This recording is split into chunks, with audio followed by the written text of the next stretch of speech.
I do. My mic is not muted. Turn my volume up because I guess full. Alright. Yeah. So, I don't know why I'm doing this. Probably because it's my favorite game, but, even with all of the, even if all the, fucking, what's it called? All the hours I put into Overwatch, this is still by far my favorite game. 100%, and I kind of want to play through it again. This is how many times I have beaten the game. This is all the fucking people. They're all different classes, altered with different stats and different weapons. It is ridiculous how much time I've actually put in this game before the release of Overwatch. Dark Souls fan, but to be honest, this is the best Dark Souls has ever been, even though it's Bloodborne and it's a completely different game with completely different mechanics. So yeah, I'm just gonna play it because I kind of want to have. Partially because I want Rodan to fucking play with me at some point. But other than that, but because I want to show you guys how exactly fucking much fun I have playing this game. So I'm gonna start a new game. Why not?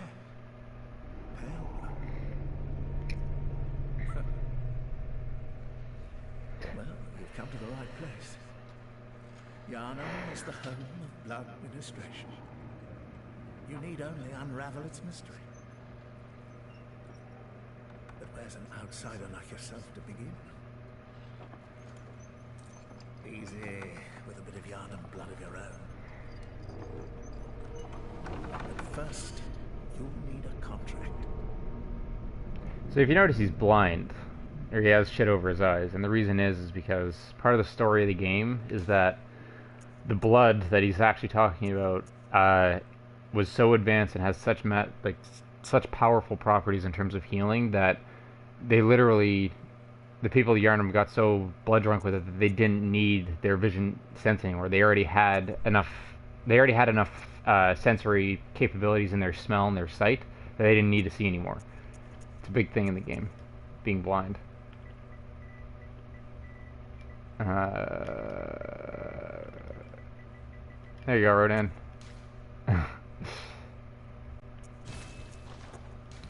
Alright, young. Fuck, what should I do? Skill. Strength. I'll do skill. Why not? But should I do skill blood tinge, or I already have enough blood tinge characters. Should I just do straight skill? Nah, I'm gonna do blood tinge. Skill blood tinge. That works. Nope. Yeah, female, age, young voice build, slim. Wait, do I have any favorites? Ooh, I know what I can do. Yeah. Face.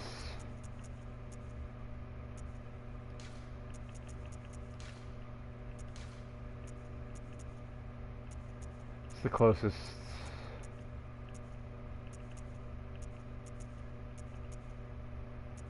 Probably this, but it doesn't have the eye covering the hair. Yeah, I'll keep that. Hair color. I will change this though.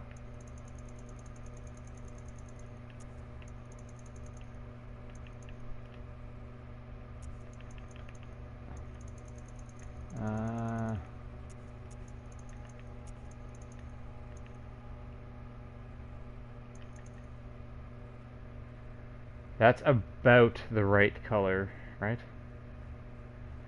There's an homage to Rodan. I think she'll know exactly. He'll know.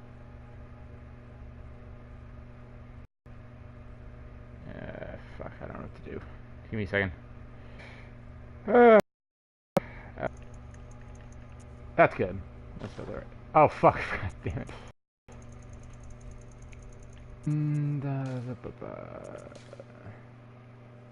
Maybe the internet connection is not good enough. I fucking full bars.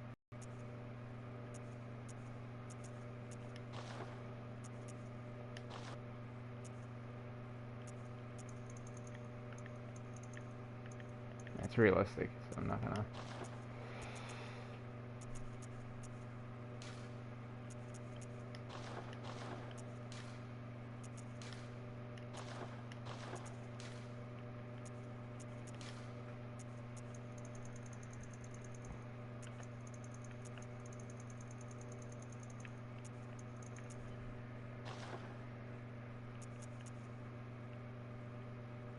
Cool.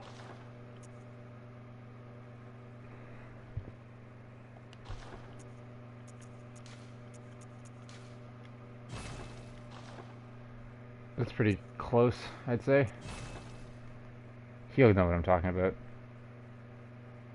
Right, Rodin?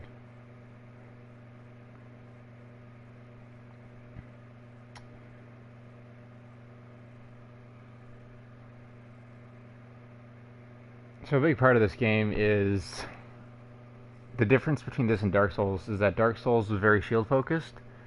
Bloodborne takes out the shields completely.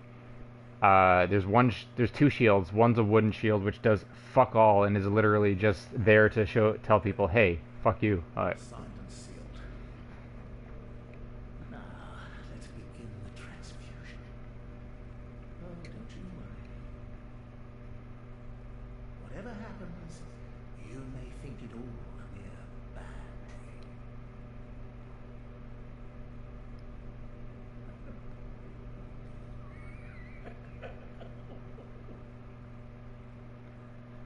It's not too far exactly from what the game is about.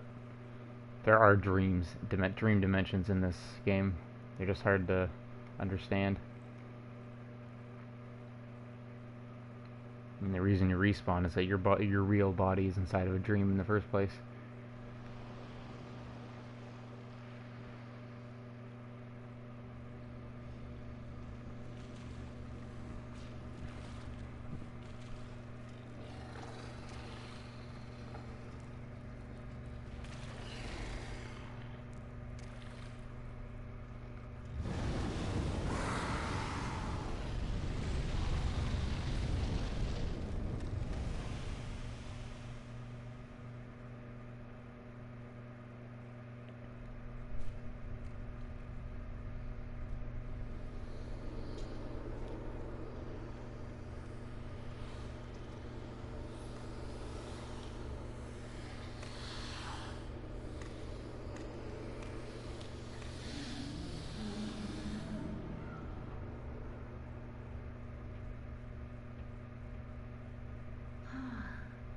You found yourself a hunter.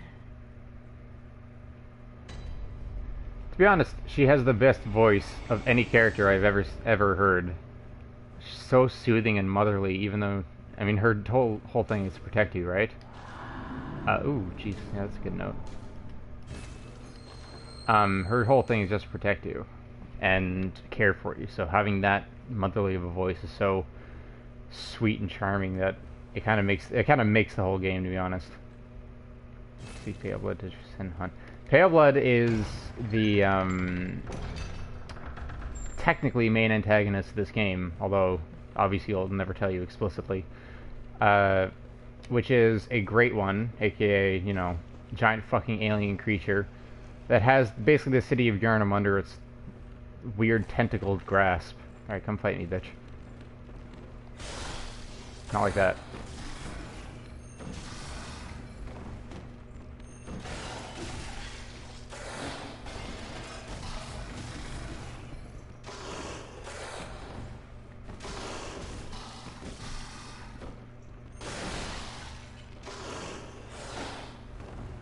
Alright, I gotta get behind it.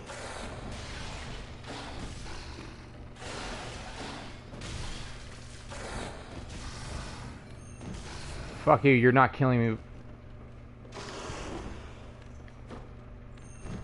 Damn it.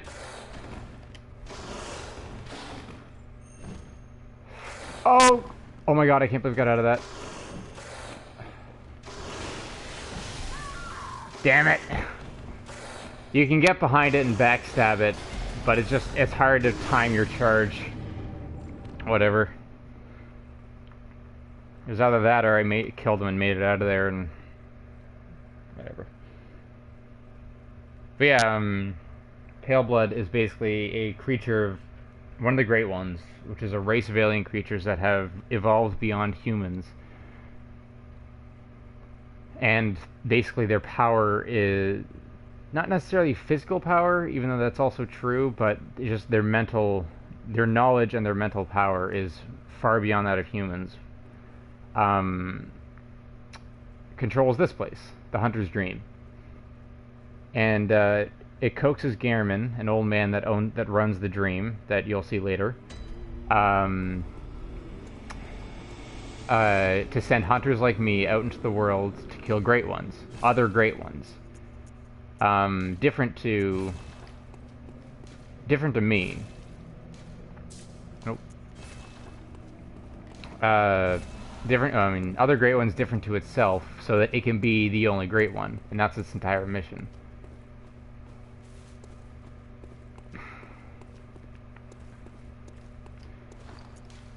Yeah, the whole purpose of this is basically just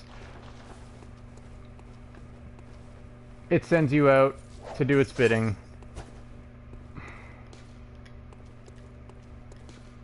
And you don't even know it at the beginning. This is stuff that you have to figure out on your own.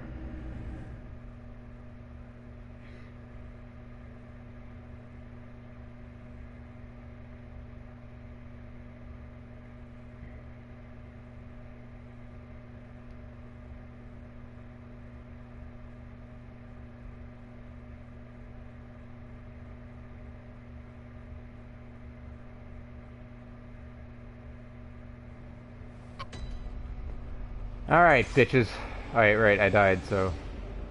Not many people noticed this close this early on in the game, and I doubt they ever will, but this is the area that I came out of, and it's now locked. Are you out on the hunt?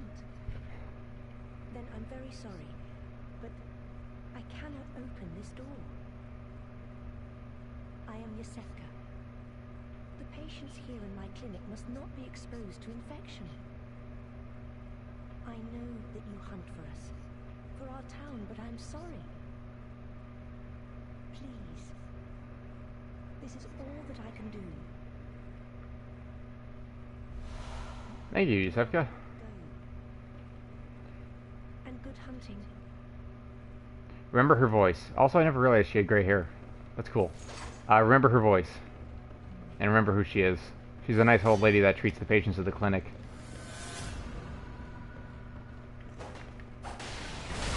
Oh, fuck you. God damn it.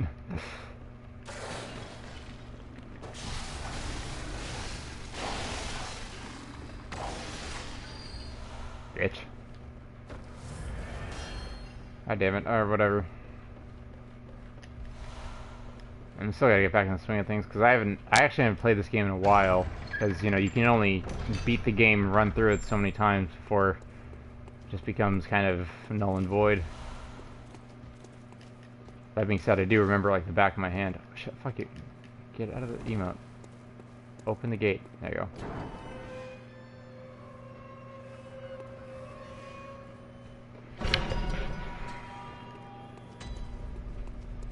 Central Yarnum, the city that got super popular and immediately got fucked into smithereens.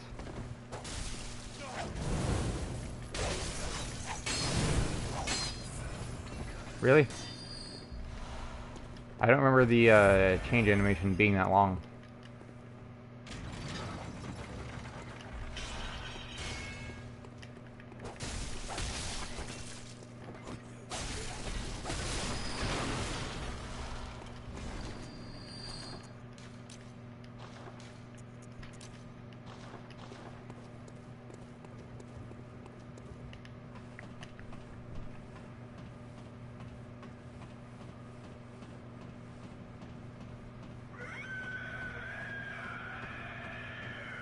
Never gets old. I love that screech.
Church controls all knowledge on blood ministration and all varieties of blood.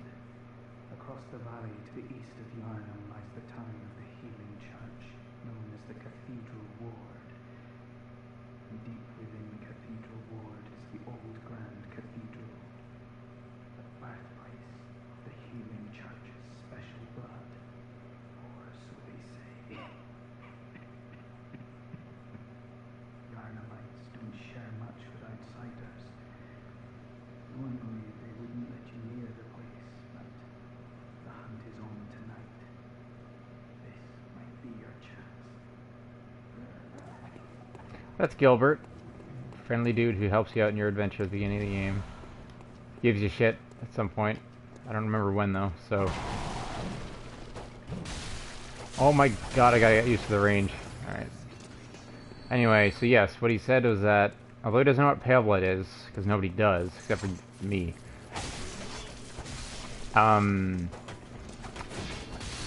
That area over there is the Healing Church. The birthplace of why all these people are so fucked up in the first place. And trying to attack you in the first place.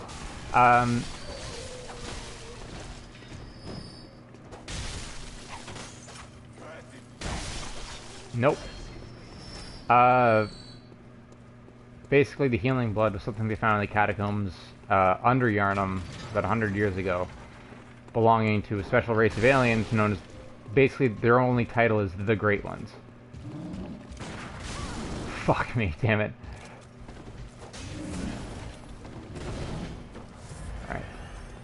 Alright. Really? No. God damn it! I gotta use this game again. God damn it. The only defining feature of the Great Ones was that they were different. They thought on a different plane of reality than us mortal humans did. And their blood, because of their power and because of their differences, their blood had a special ability. Healing any ailment, but had one downside. Turning people into monstrous beasts. So Yarnum was basically started and controlled by a character known as Lawrence. And Lawrence wanted to become like Great Ones. And that's a huge theme in the game, is that people trying to surpass their own humanity. Many of the characters in the game try their damnedest and try to find any way they can.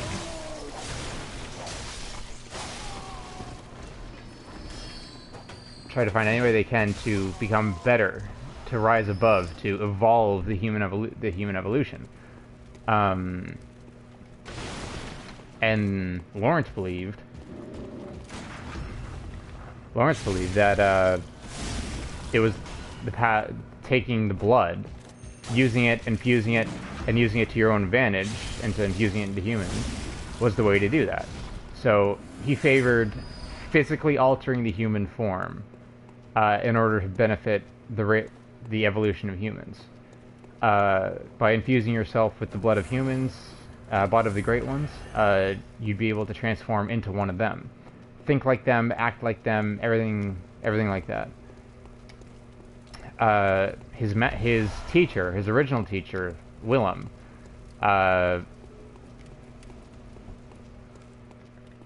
basically thought the exact opposite of Lawrence.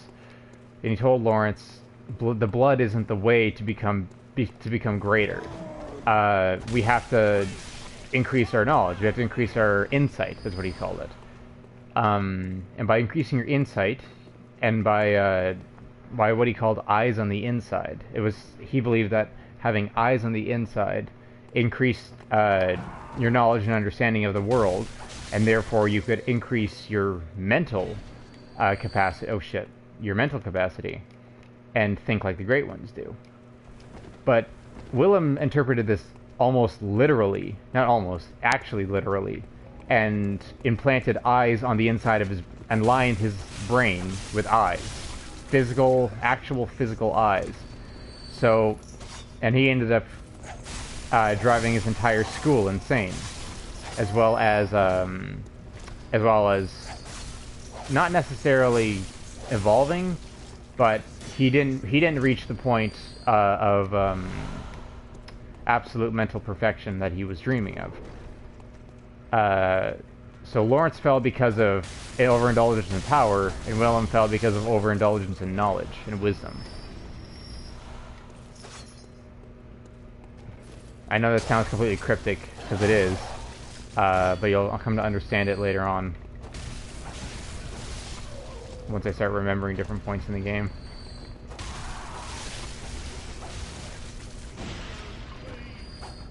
Oh, god damn it.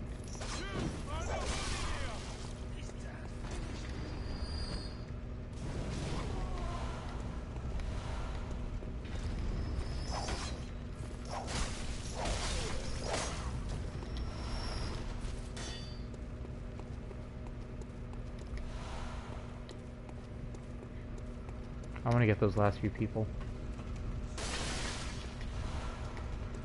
Oh, there you are. Wait, you're not the right ones. Yeah, that's what I was talking about.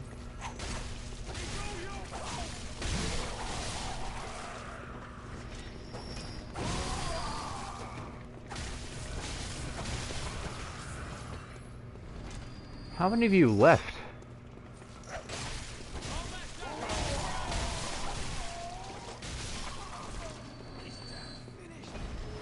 Gotta stock up on bullets and ammo. So when it's one problem with starting out the game as a skill-based character is that the only real weapon that scales with skill is the threaded cane, and it does shit all damage when you're not upgraded. It does have serration though, which is the only skill weapon I know of that has serration and not bleed. Serration, basically what it is the game has 3 different types of enemies. The game features 3 different types of enemies. I should probably put on those as well. Oh. There we go. Beast, human, kin. Beasts are weak to specific things. Kin are weak to other, a different set of things, and humans are weak depending on their armor. Come on, big guy. Come on. Enemies like this, the townspeople of Yarnum, that werewolf-looking thing at the beginning of the game that I killed, they're weak to serration, which is types of weapons that are jagged and pointy, not jagged and pointy, jagged and have serrated blades to inflict chop damage.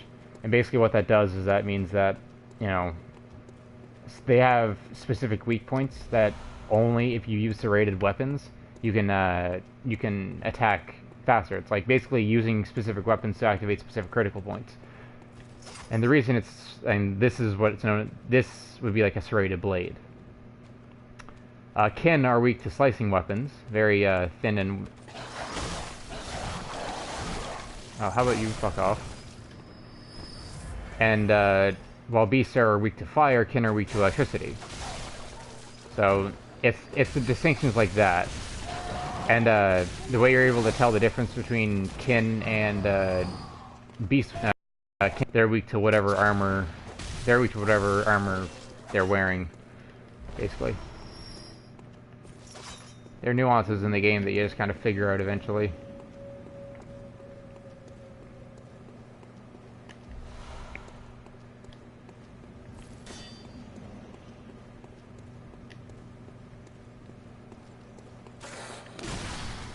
What?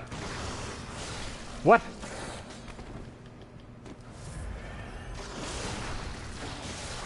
Oh, fuck you.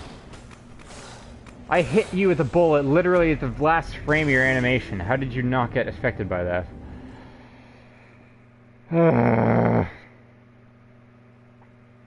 Gotta get used to the timings of the game again.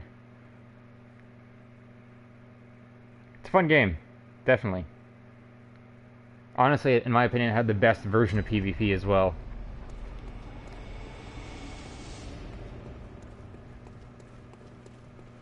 Because of the sheer aggression. Honestly, here's the thing. because of the regain mechanic, which is basically like, watch this. Oh, hit me. Oh my god, I can't. Wow, you're just as stupid as I am. Whatever, give me a second. I don't know if you've been paying attention up until now, and I will show you once I'm not fighting multiple enemies at once. Basically the way it works is that, I'll use it on one of these guys up here. If he hits me, a portion of my health will go away, but a portion will stay orange. And if I hit him right after he hits me, I get a very small portion of that remaining orange bar back. So it incentivizes, instead of running away and healing like in the original Dark Souls games, it incentivizes getting back in the fight and just fighting your way through. The best part is that some weapons have better regain than others. So like faster weapons have less regain, but chunkier weapons do more regain. Serrated weapons have better regain, and slicing weapons have better damage. It's balanced shit like this that makes this game so fun. And this regain mechanic kind of incentivizes a very, very specific playstyle when it comes to playing the game overall. Holy shit. And basically... Oh, fuck you.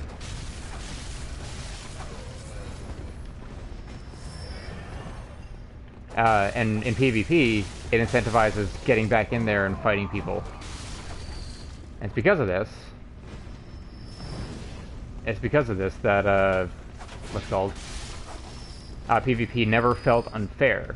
In the original Dark Souls games, you would always have these people who would use very bullshit weapons, like massive-ass weapons that would be able to stun-lock you into oblivion, or, like the rapier, or, oh shit, like the rapier or the S-stock, which could just stun-lock you to oblivion, and R1 spam, and stuff like that, and just stuff that was very easy to use for very little effort. Because it was either you had a really, really fast weapon that you could damage people and then dodge away before being able to actually hit anything, or really massive weapons that would stun-lock you into oblivion before you can even have a chance to say this is unfair. But in this game, even though there are big chunky weapons and small and fast spam weapons, because of the speed of the combat in Bloodborne, you can dodge right through a lot of attacks. You never feel underpowered, and because of the regain mechanic, you never feel like it's unfair. So even when people run away to heal, they only have a limited amount of healing items, and it's not like they're and it's what's it called?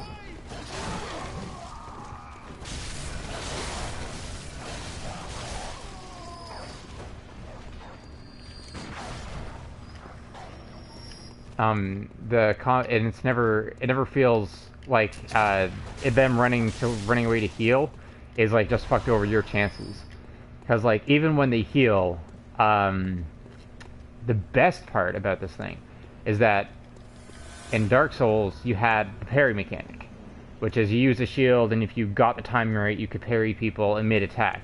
But that was risking getting, if you miss the parry, you get fucking bashed in the face. If you hit it, obviously you got a really nice amount of damage, but and basically a one hit if you statted your character right. But it was a huge risk that it took a lot of playtime to master.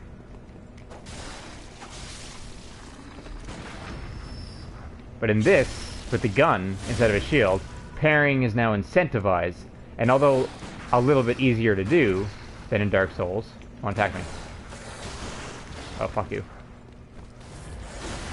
There you go.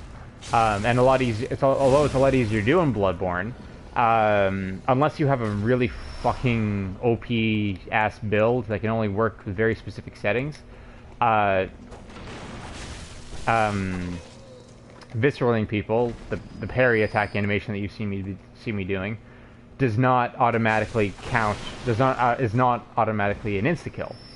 It takes out some of their health, yeah, but like not enough that it's actually terrifying. And it's not like, oh shit, I got parried, that means all of my health is going away. maybe like half, or depending on how strong the character you're fighting is, maybe like 75% of their health. So they have a chance to get away and heal. But the best part is that in this game, because you have a gun which can be shot at range instead of having to be right up against somebody, if you time it right, you can parry a heal. So if you're able to shoot them before they actually stab themselves with a blood vial, because that's what the animation looks like, if you can shoot them before the animation goes through, you can parry the heal and run up and get another visceral. And it's helped me like 3v1 people before. It's ridiculous. And it's probably the most balanced thing about this game is that, yeah, you'll have heal spammers and people that'll run away to try to get their health back, but then you can now punish that. If you don't have to punish it by trying to run up and test your luck. I should probably put this on, by the way. You don't have to punish people by running up and testing your luck trying to fucking fight them before they heal. But you can just shoot them at range without having to ever go near them and then get the parry anyway. So it really puts emphasis on being able to parry, which is why I love this game so much. Heal spamming isn't as much of an issue in this game because healing doesn't give you as much health back in this game. It's faster to pull off, and it can be parried. So all of that combined makes for just... and because of the aggressive, fast playstyle, the fast weapons, the regain mechanic, everything about this just balances itself. It's just so aggressively fun, instead of having to hide behind a shield. Or use OP-ass meta weapons. Sure, there are OP weapons in this game, like the Bloodletter. Oh my god. I gotta get out of here.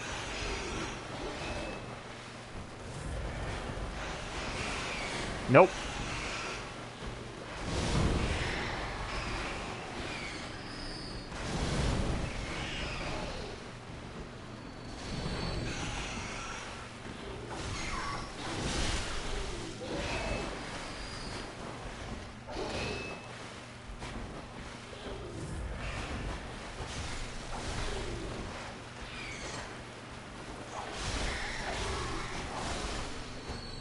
Oh my god. Kinda rusty. There are OP weapons in this game, just like in any Dark... Oh, fuck me. No,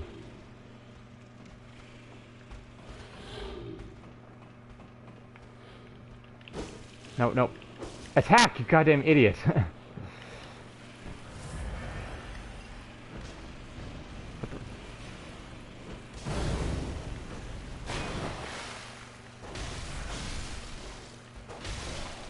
So I'll give an example, like in Dark Souls 3, when they released the final DLC, they gave they brought out the weapons, the paired Ring Knight Greatswords, which had an L1 ability that could be comboed, and it was probably the most fun thing to use in the game, but it was impossible to parry, had a hitbox the size of a goddamn truck, and could insta-kill people if you got caught in the combo, because the way it worked in Dark Souls 3 is that the first hit would stunlock you, and the second hit would be able to attack, but you would be able to dodge out of the second attack.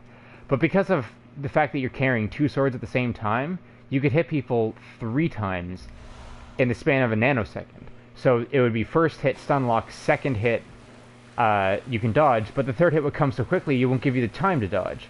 So it could stunlock you until you died, which is the worst part about that. So they became the most OP meta weapons in the game, and so many people in the community were like, oh, you just have to get good because they're so easy to dodge. And it's like the hitbox was so big that dodging was nearly impossible because it tracked you to the ends of the earth. And the Bloodletter is kind of the same thing, but not necessarily because it can stunlock you to fucking hell, but with the right stats. In the secondary form, could fucking not stun. Like, it wouldn't be a stunlock war, but it could do so much fucking damage that it might as well stunlock you to death. So that was a huge problem in the game. But even then, the best part about the Bloodletter is that you actually had to sacrifice some of your own health to use it. So yeah, it was OP, but at a very, very high cost.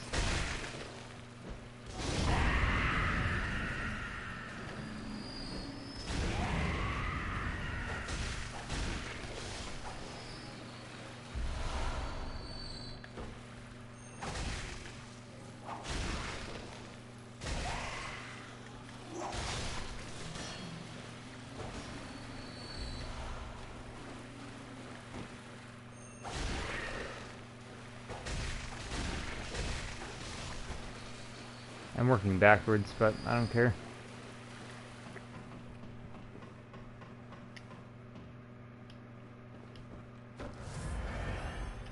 I'm gonna go grab this first. I'm gonna need it.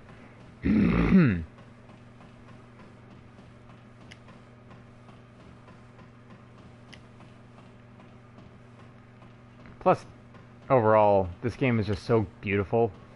Like, the Gothic Victorian setting is by far my favorite, and like, I love dark fantasy as much as the next guy, but you have to understand that dark fantasy can get pretty unoriginal after a certain point. Especially the Dark Souls series, like, one of the best in dark fantasy of all time in terms of video games, but, you know, after 4 dark fantasy games, it kind of starts to get repetitive, even if the environments are different. But the Gothic Victorian setting, just, I mean, look at this. The spires and cathedrals and the dark, filthy overtone to the game, just everything makes me fall in love with this.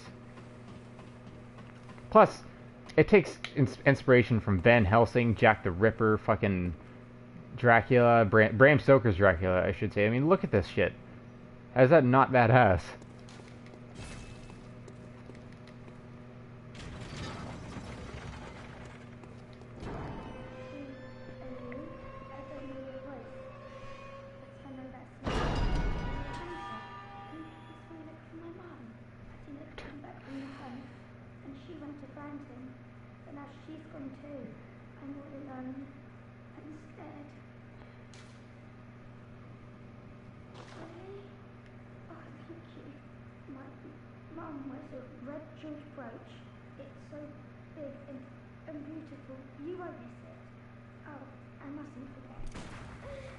Oh shit!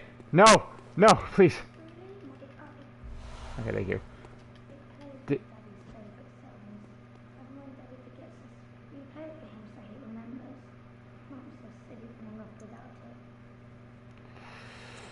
Oh, the feels! I love that little girl. She's like one of the only likable characters next to Eileen.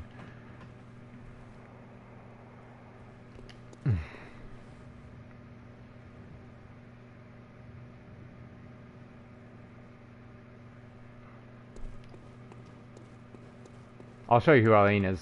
Eileen is, right... Can you see her? Is she not spawned in? Or am I just retarded and can't see her? It doesn't look like she's spawned in yet. She's supposed to be standing over there, but I guess maybe she only spawns in once you find the actual hidden area.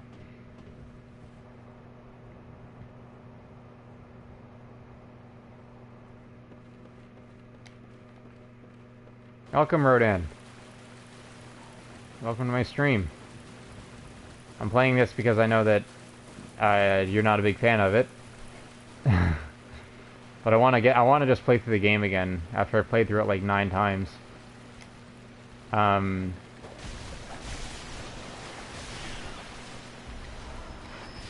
the? But I want to show you all the best parts of this game, especially the DLC. Like, once I get to the DLC, I definitely want to show you that.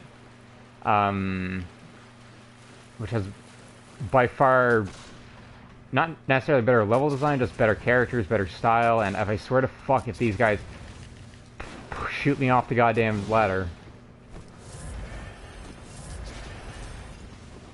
Shoot me off the Overwatch competitive ladder, more like it.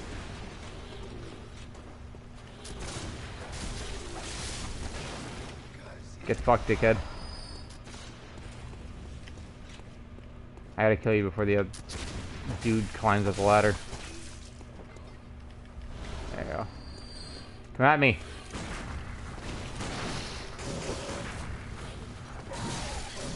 God damn it. I'm stupid.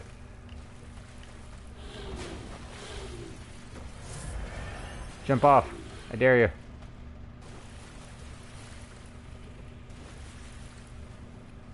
I know you're up there.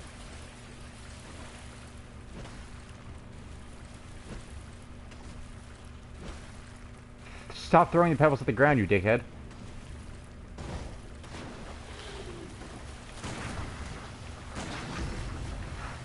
I really gotta get used to the parry timing again.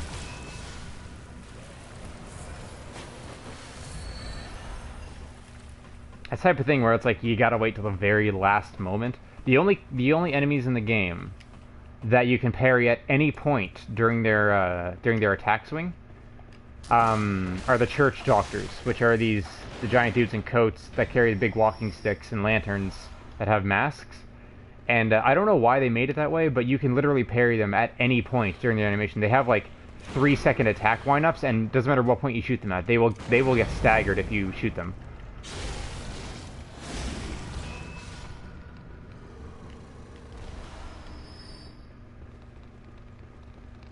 Also, Rodan, if you were watching, I never actually checked to see if you were watching.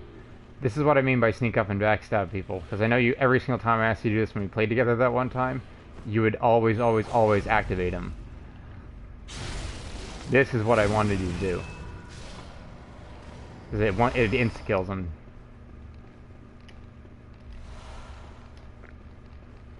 Now we gotta go meet Eileen. See, my favorite character of all time.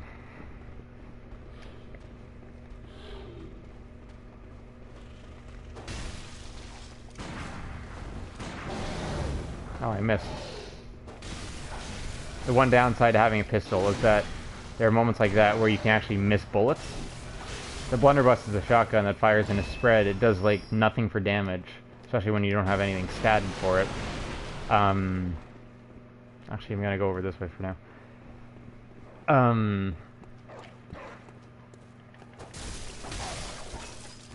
But it has a guaranteed hit, basically.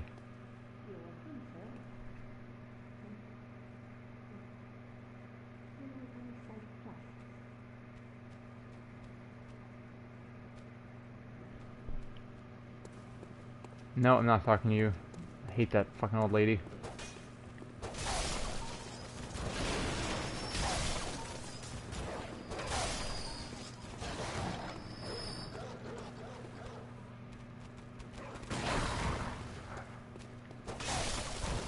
Not endorsed by PETA.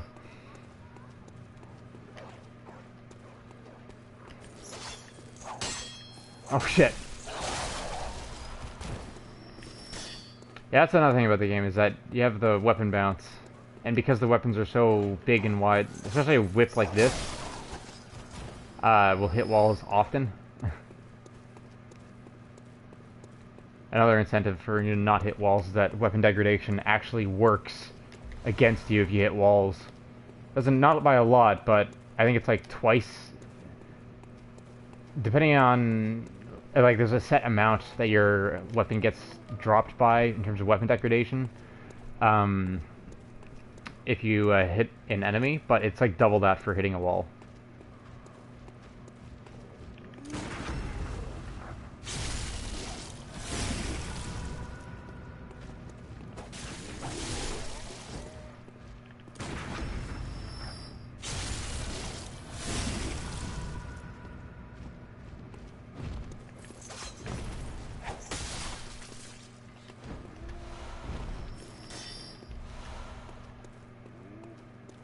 That's not unlocked yet. Up there, up there. Alright, I know where to go now.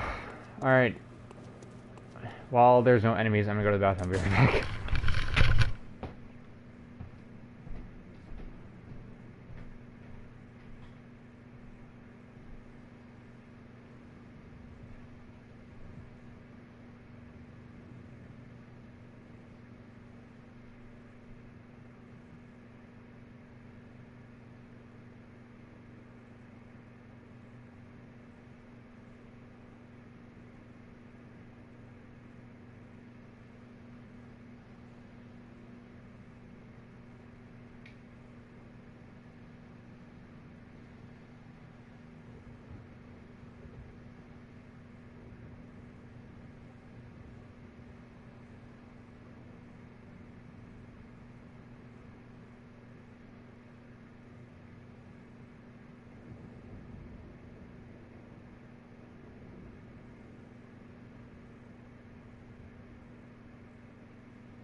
Yeah, alright, back. Let's go.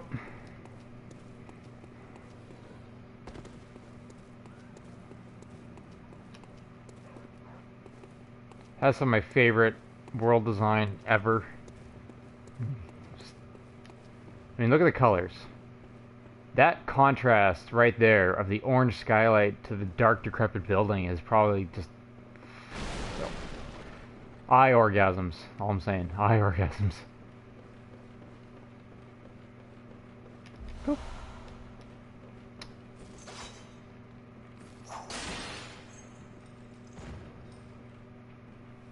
Plus, the best part about this is that your character just gets soaked in blood the longer you fight.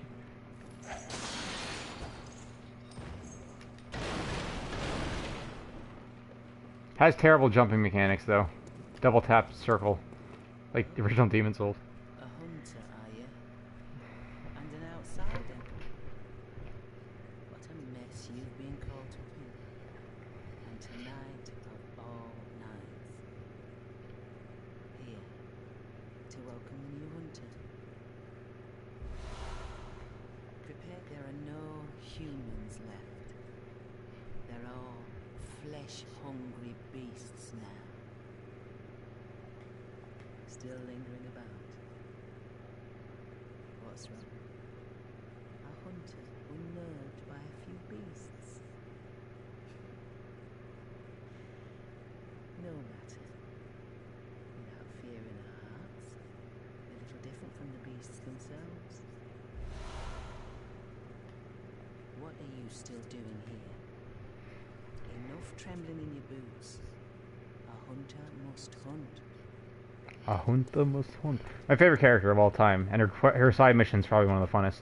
Her backstory is actually really interesting. Is that she capitalizes herself on being a hunter of hunters. So hunters like me, that were created by both the Church and Gehrman, two different characters and two different strings of hunters, are basically bred and trained to kill beasts. It's all we're bred. That's why our weapons have serration. Our clothes are light and flowy to make us move faster. We have the guns and fire to kill them at range.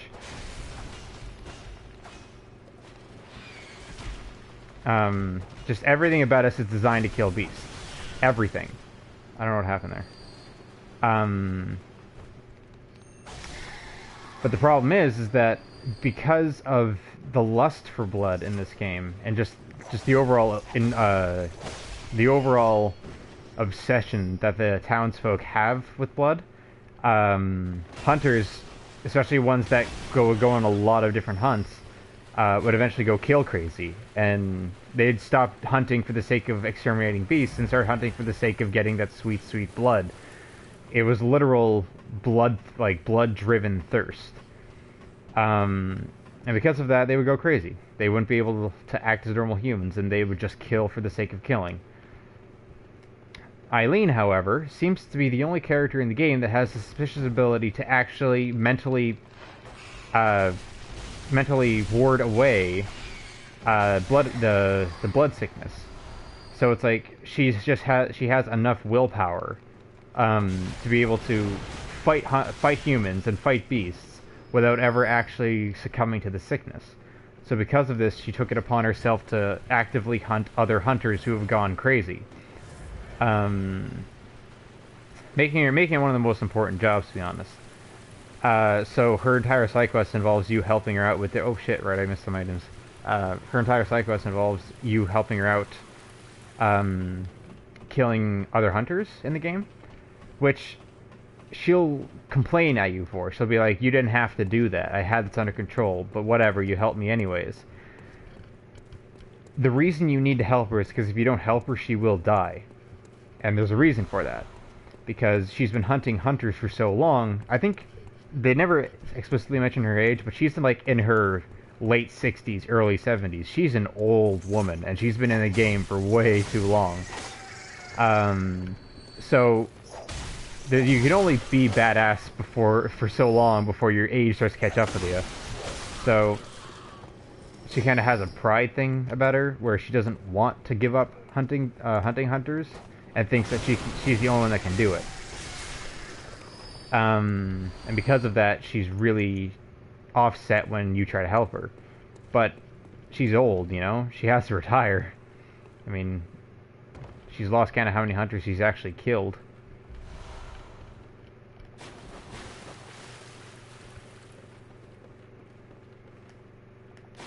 In the words of Ghoul and Lobo, you know, she's my baby.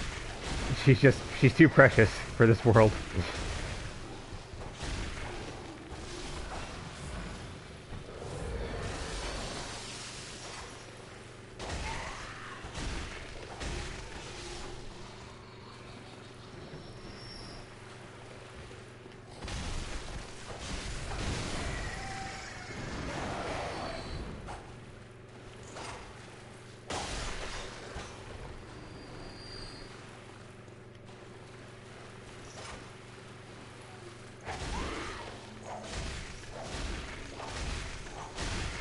I have one Molotov left.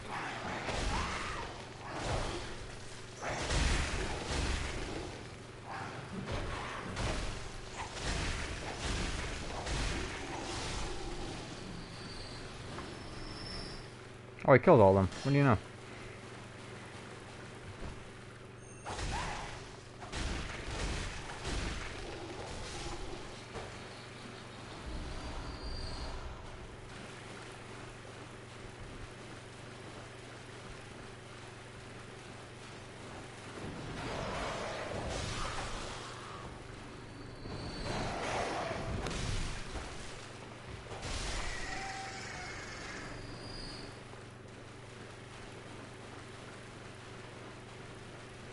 Fight me, you big fucking fat ass.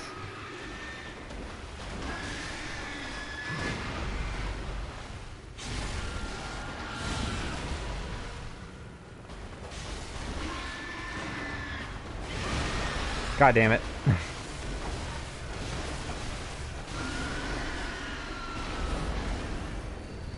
Pigs are not scary enemies. They have long, like, obvious wind-ups. They don't do a lot of damage for most of their attacks, except for one, which is the most terrifying fucking move in the game. They will charge at you from really long distances, and if they hit you, can basically one-shot you, no matter what level you are. It is so fucking stupid how powerful that attack is.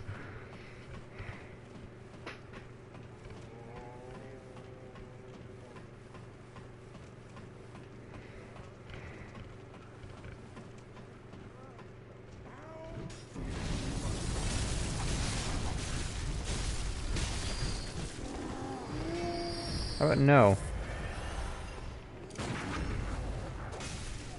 Oh shit, what?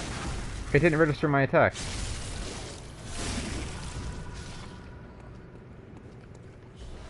that ball they lit on fire and launched down.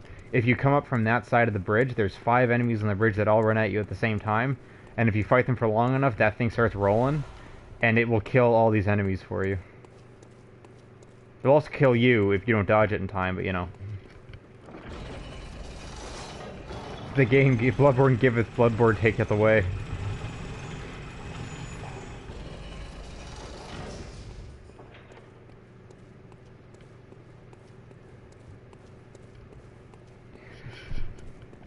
I'm gonna do it.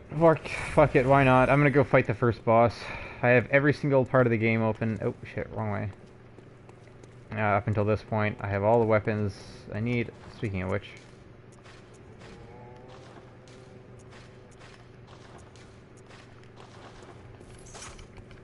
just to have it on my offhand.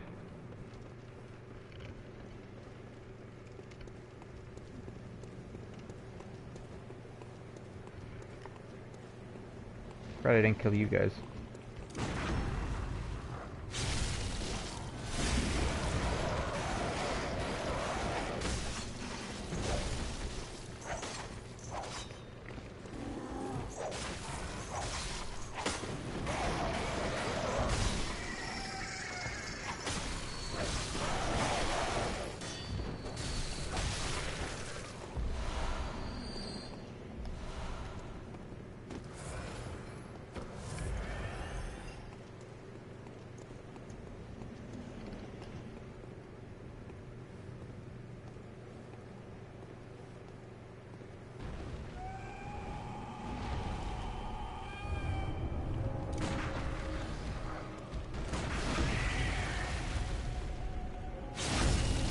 Kneel before me, bitch.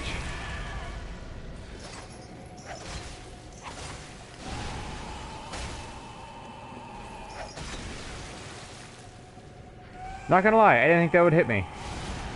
Whatever.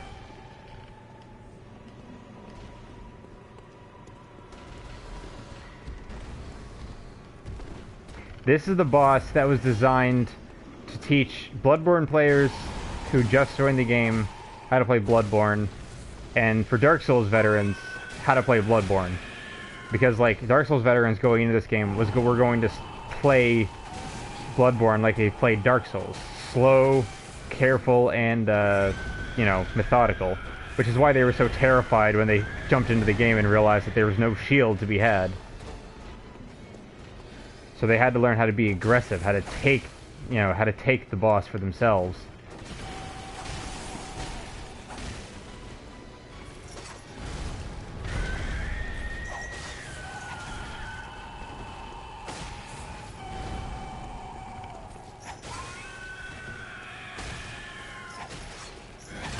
Oh, come on.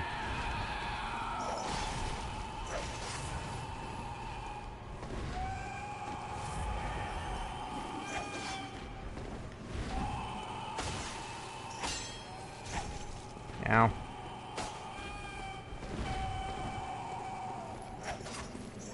Is it stuck in an infinite loop of grab attacks?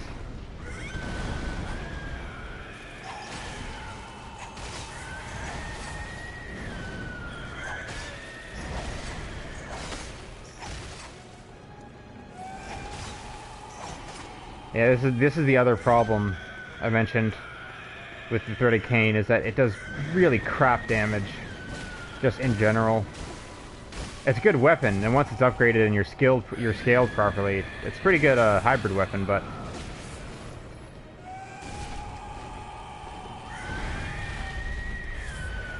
it's not a good starting weapon. There we go, Serration, work your magic.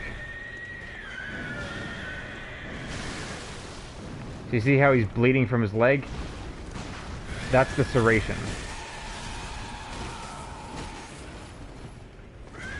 So bosses in Bloodborne, big bosses like this, you're able to attack specific limbs and do that to them.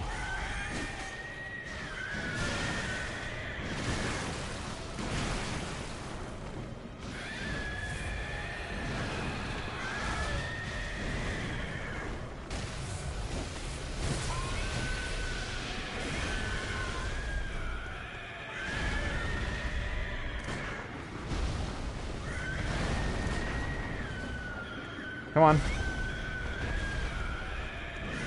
There, your little hissy fit. Come on, fight me.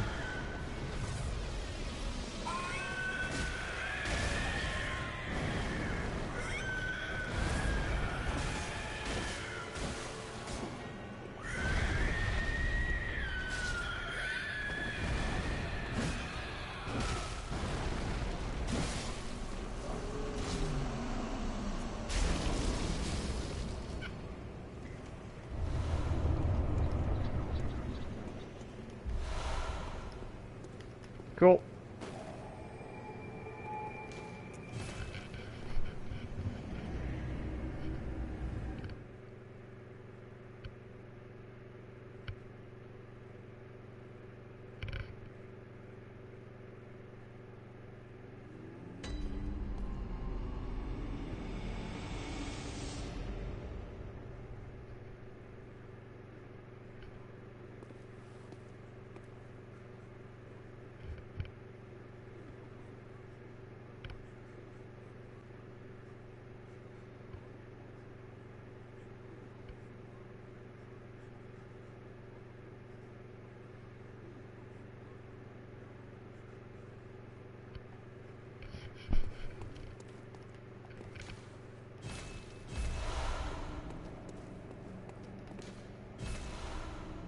Old Hunter Bill only comes to the DLC.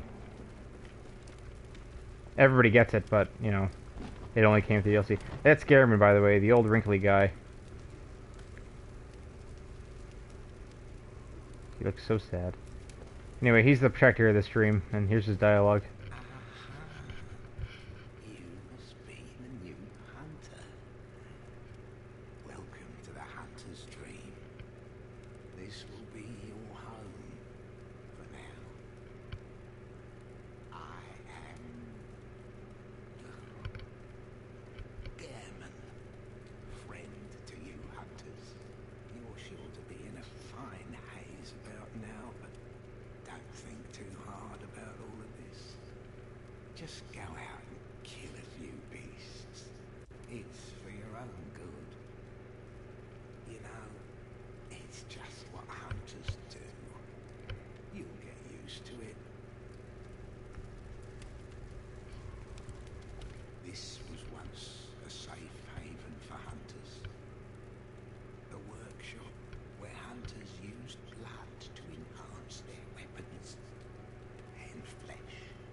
once did, but you're welcome to use whatever you find. Even the dog, should it please you. Yeah, he's a little bit of a creepy old man, but, you know, once you know his story, it's kind of fucked up. This was once a safe haven for hunters. A workshop where hunters used blood to enhance their weapons and flesh. We don't have as many tools as we once did, but you're welcome to use whatever you find. Even the dog, should it please you.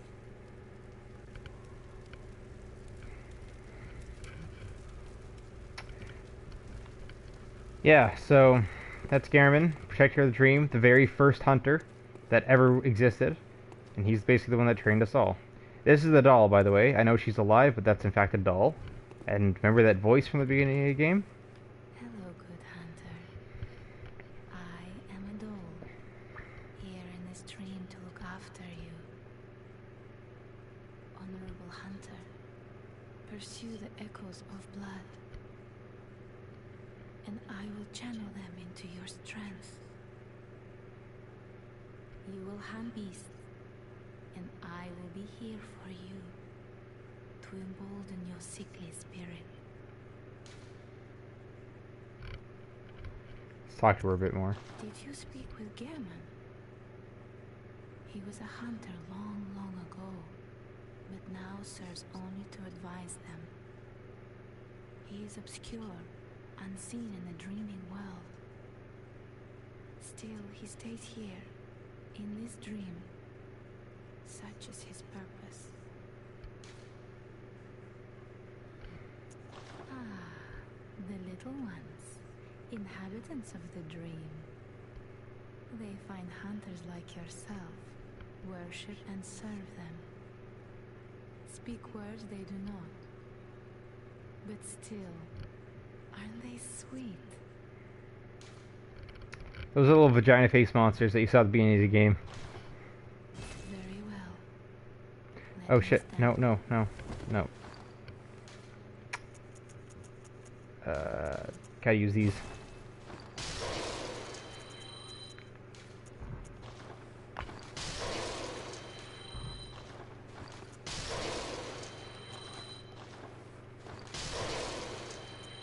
I'm gonna give myself a challenge and up my insight. So one of the best things about this game is that insight, the little bar that you see under my blood echoes in the top right hand corner, the I bar, that caps at 99. And once you reach above 40, you start seeing shit that you couldn't see before. Like literally the game world and enemies start changing the more insight you have. It's fucking awesome. Do I want or have anything? No. I already have Yarnum attire. I only have 6 blood vials, so I should probably... I'm gonna get 10 of those.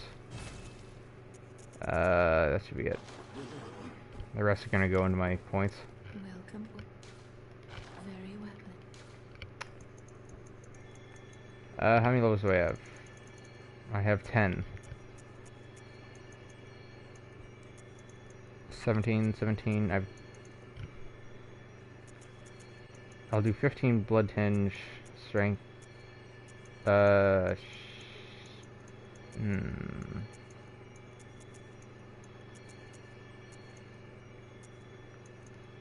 not gonna up my 17,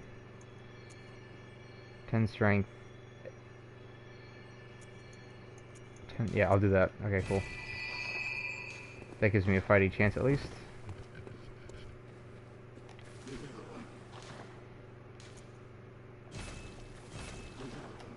Spend the rest on blood vials so I have them stocked up.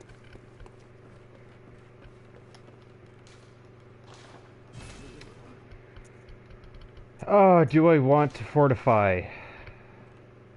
This will be the only skill weapon I have until later on in the game.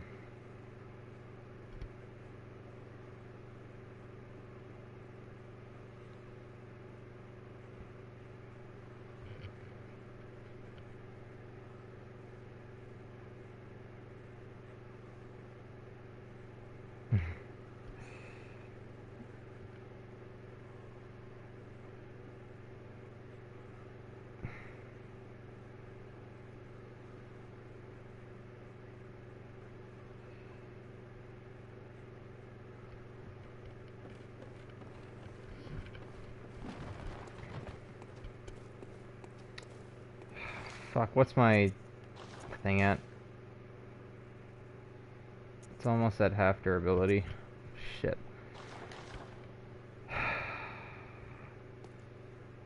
No, fuck it, I'll leave it for now.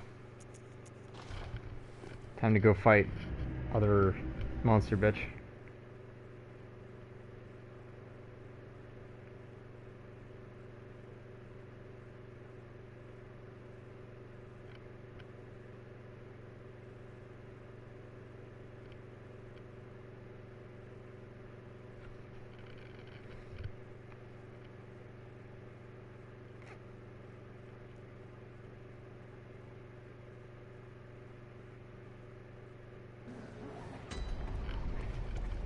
Whee! Oh wait, hold on. I see.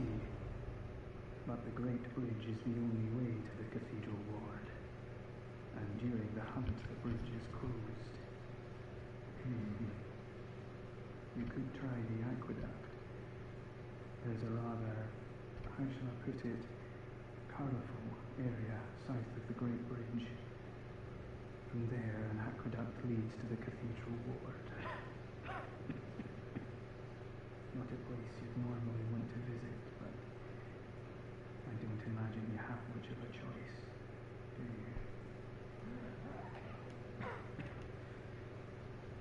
you? Okay, whatever. Never knew he said that, to be honest. Because I don't think I ever actually talked to him after I found the aqueduct. The aqueduct is, by the way, is where the pig I fought was.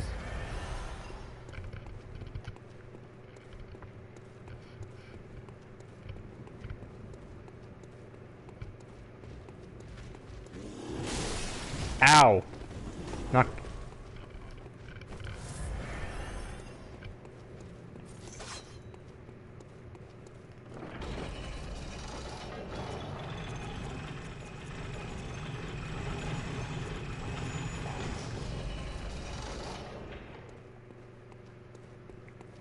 I'll show you what it looks like on the bridge when that ball starts rolling.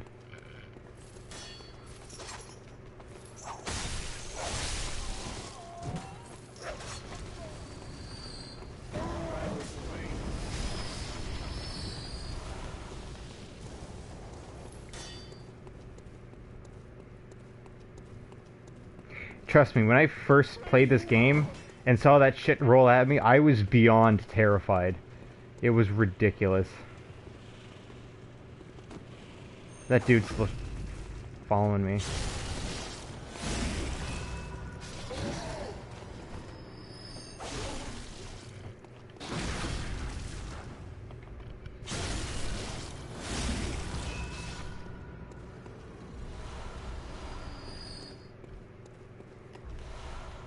Hey, Bloodstone Shard, nice.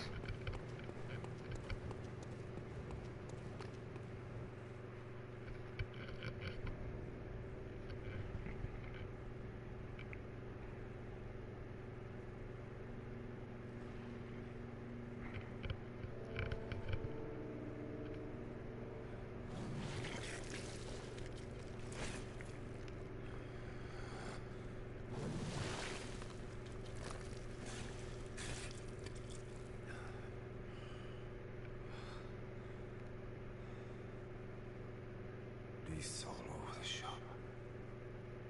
You will be one of them. Sooner or later.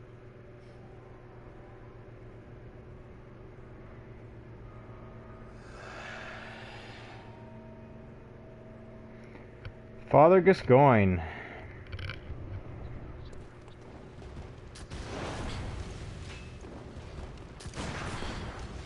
Alright, dickhead, stop shooting your goddamn gun through the...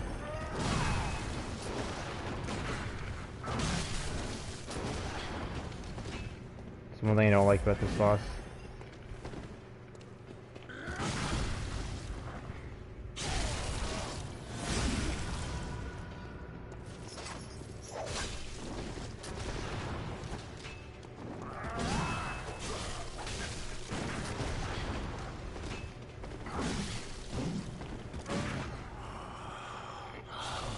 What's that smell? The sweet blood. Oh, it sings to me. It's enough to make a man sick. Oh, shit! Don't you dare shoot me! Oh my god, that did a lot.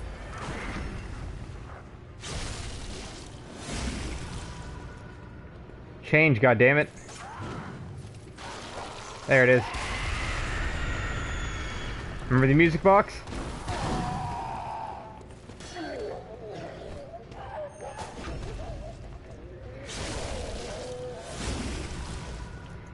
So I guess you probably clued in on to who this character actually is.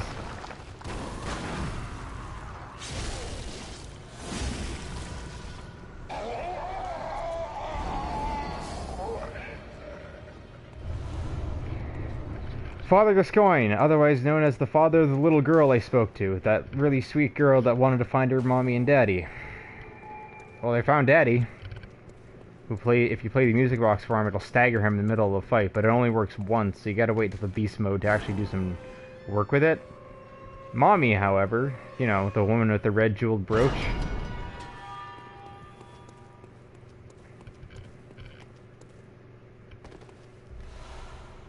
Yeah. So I have two options.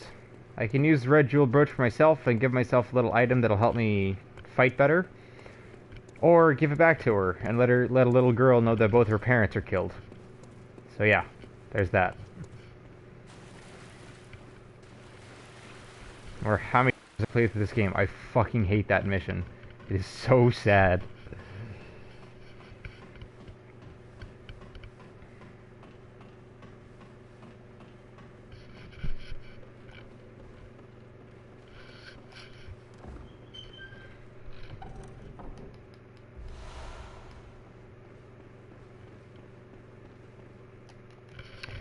That was a Blood Gem Workshop tool, which basically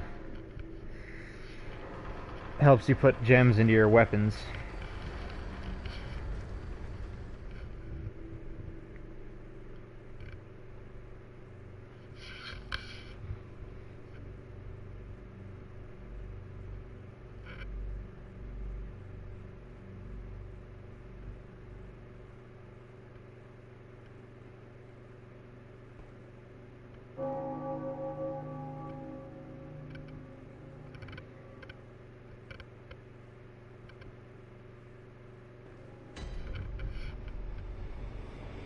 Cathedral Ward.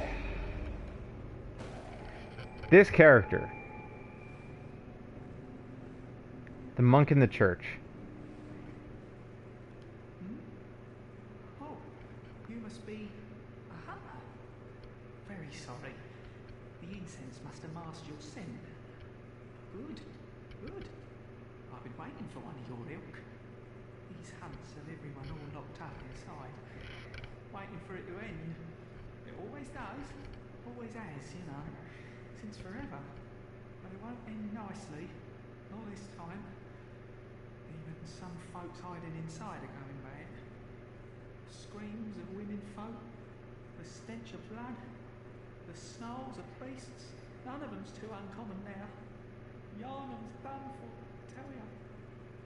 But if you spot anyone with their wits about them, tell them about this here Erden chapel. They'll be safe here. The incense wards off the beasts. Spread the word. Tell them to come on over. If you wouldn't mind. I know, if you happen, and Everyone, well, I watched playthroughs of this game because, like, when I got early into this game, I would watch random YouTubers playthroughs just to see how they reacted to the game. Every single YouTuber I ever watched would always think about killing this dude because, like, oh, he looks fucking grimy and slick as, like, you know, really, like, shady and as hell. Like, that dude's eaten a couple babies before. This is quite possibly the nicest character in all of this game. In a game of nothing but assholes and people that go on murdering and cannibalistic sprees, this is the only guy who wants to help people. Like, it's insane.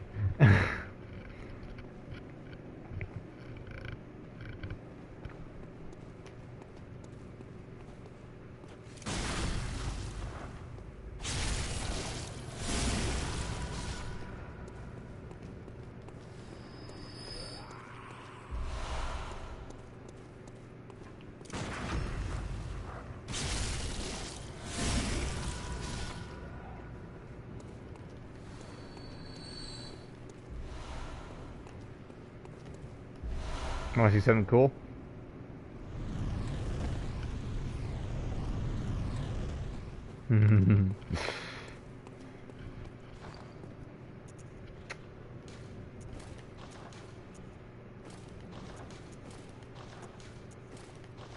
Same stats, but it looks better, to be honest.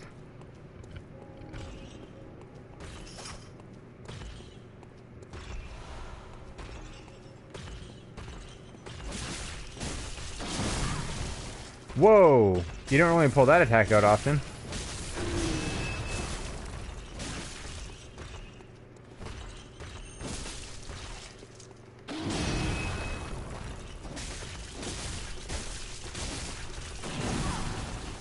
Okay, I dodged, but whatever.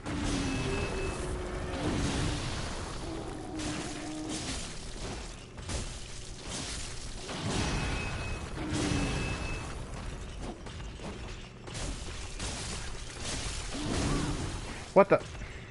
I think I'm not paying attention to my stamina.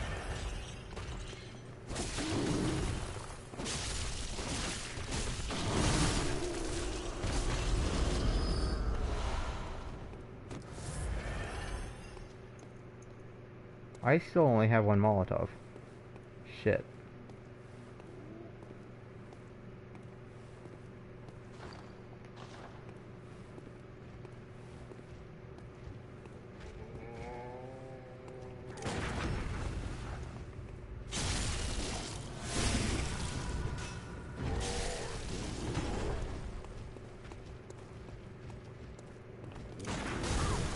What? What? Alright there, dickhead.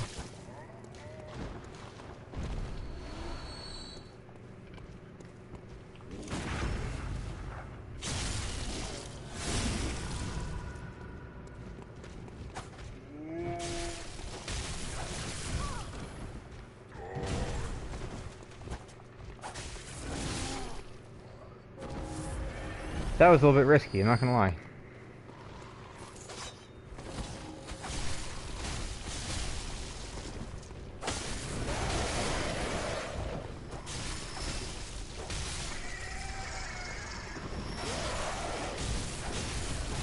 Also, crows will wreck your shit if you're not careful with them.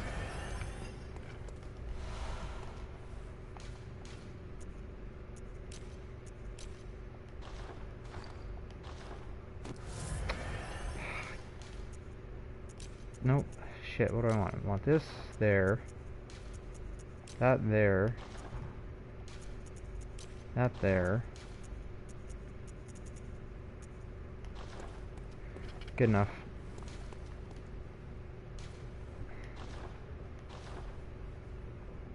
I mean, how can you look at that and not think that's amazing?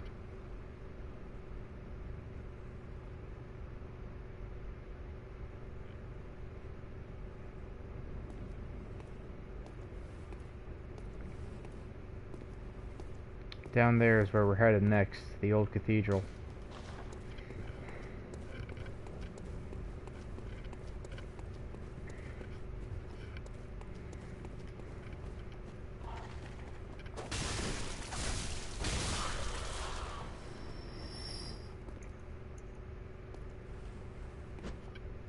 Pay attention to me.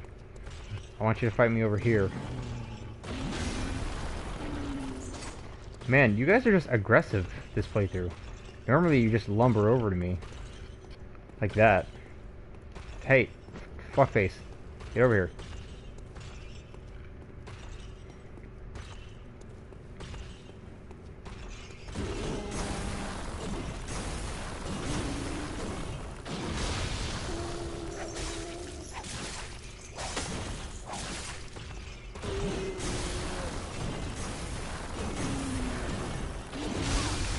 God damn it, I mistimed it.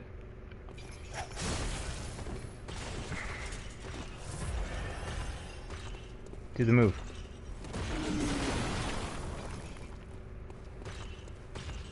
Come on.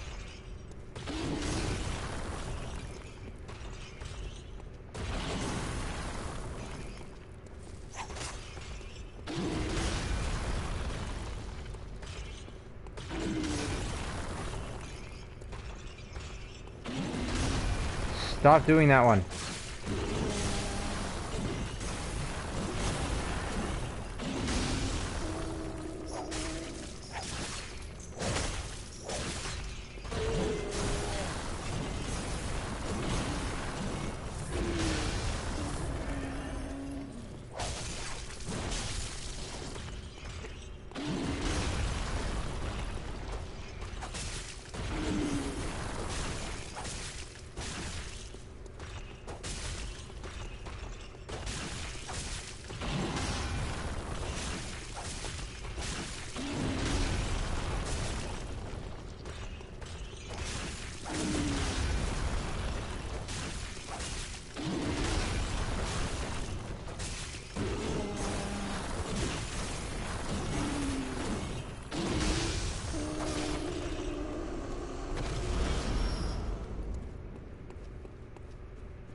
The reason I wanted to pull him away from that area is because this thing will run away and disappear if you don't kill it.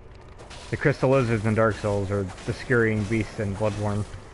If you don't kill them fast enough, they'll disappear with all the goodies.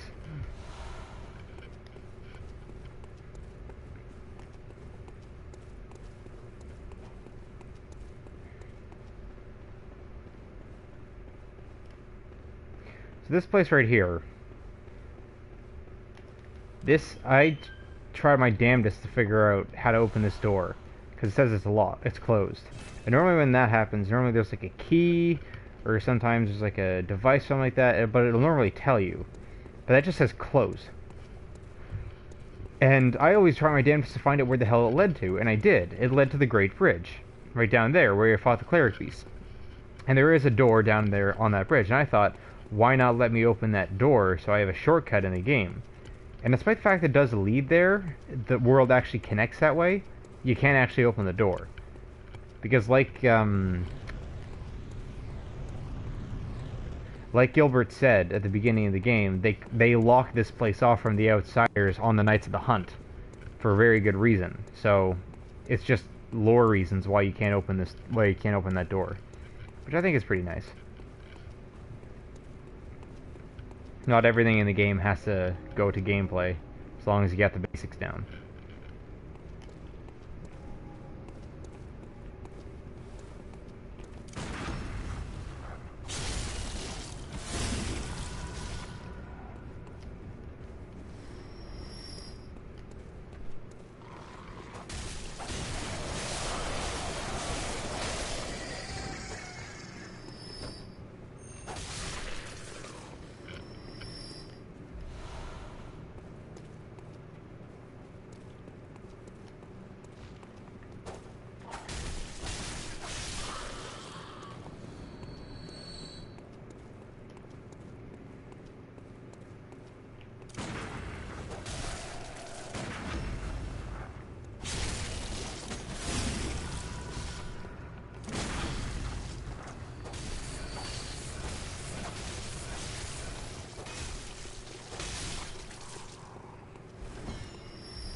Remember that this is the only shield in the base game.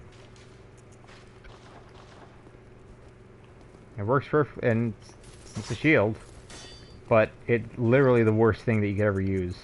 It blocks no damage.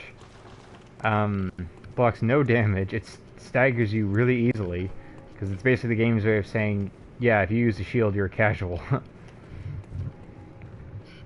The only other shield in the game, the only other shield, is the lock shield, which comes in the DLC, and it's useless in every single aspect except for one thing. It basically, I think it blocks like 90% of all incoming magic damage that's above like 400 hit points or something like that. Any other that, it's like perfectly blocks magic. So it's like, it's an arcane shield. So it could be for those. It drops it in a level right before a boss that uses a lot of arcane spells. So it's like, it's a good way to kind of test it out, and it's a nice little play on mechanics, but other than that, it's pretty much it's another useless shield.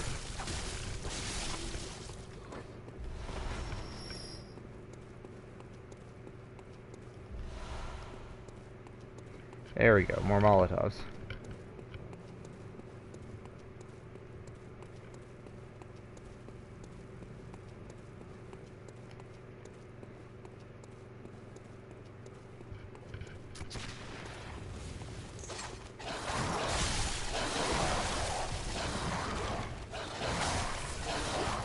Nuh-uh. Fuck you.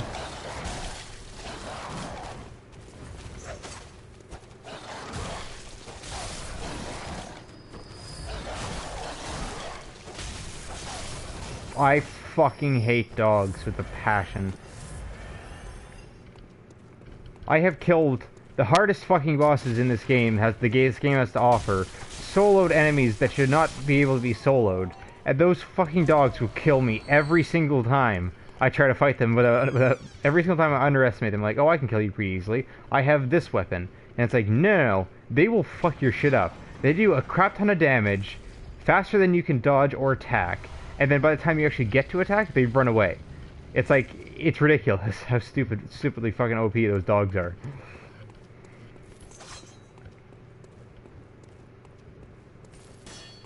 You're a beast hunter, aren't you? I knew it. That's precisely how I started out.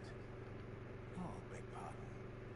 You may call me Alfred, protege of Master Ligarius, hunter of vile bloods. So, what say you? Our prey might differ, but we are hunters, the both of us.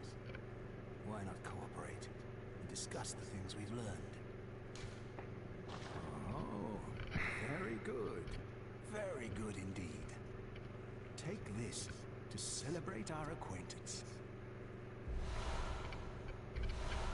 Beast hunting is a sacred practice. May the good... Oh shit. There must go on.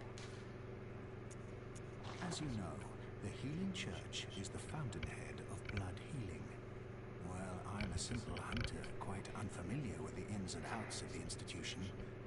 But I have heard that the holy medium of blood healing is venerated in the main cathedral, and that counselors of the old church reside in the high stratum of the cathedral ward. If you seek blood healing, and the church is willing, you should pay them a visit. Bergenworth is an old place of learning, and the Tomb of the Gods, carved out below Yharnam, should be familiar to every hunter. Well, once a group of young Bergenworth scholars discovered a holy medium deep within the tomb. This led to the founding of the Healing Church and the establishment of blood healing. In this sense, everything sacred in Yharnam can be traced back to Bergenworth. But today, the college lies deep within a tangled wood, abandoned and decrepit. And furthermore, the Healing Church has declared Bergenworth forbidden ground. It's unclear how many of its scholars remain alive, but only they know the password that allows passage through the gate. I bid you farewell. It has been a pleasure. May the good blood guide your way. So that sounded like a bunch of gobbledygook, because it was. But basically, in terms of the Healing Church, how can I explain this that I haven't already said? The Healing Church is essentially, oh fuck you, exactly where we are now. It's just in the cathedral ward area part of it, and the Healing Church used the found holy medium within the Tomb of the Gods, carved out below the city, which is the blood of the old ones, the blood of the great ones, that they use to take control of all of Yharnam. Because when you have, oh fuck you, come on. Really?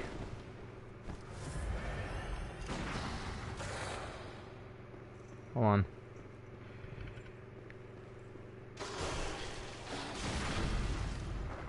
Because when you have the power to heal any illness and any problem with the human body, to basically make you not necessarily immortal, but in like unkillable, you get a little bit of power over the city that you reside in. So this holy medium that was found by the Bergenworth scholars, a college of scholars that lies deep within the Forbidden Woods, found this holy medium, and amongst themselves discussed what to do with the holy medium, aka the blood. and two people at odds with each other. One thought the blood was dangerous, the other thought the blood was the key to evolving. Lawrence and Willem. Lawrence left Willem and in Bergenworth and used the blood to take control of Yharnam to try to get humans to evolve. But when all of them started turning into blood-hungry beasts... Oh. Didn't you see the warning? Turn back at once. Old Yharnam, burned and abandoned by men, is now home only to beasts. They are of no harm, of course not. Turn back, or the hunter will face the hunter.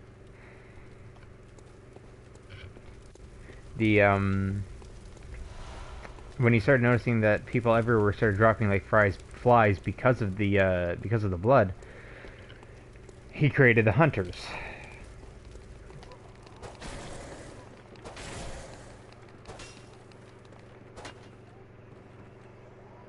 Oh, how did you survive, you cunt?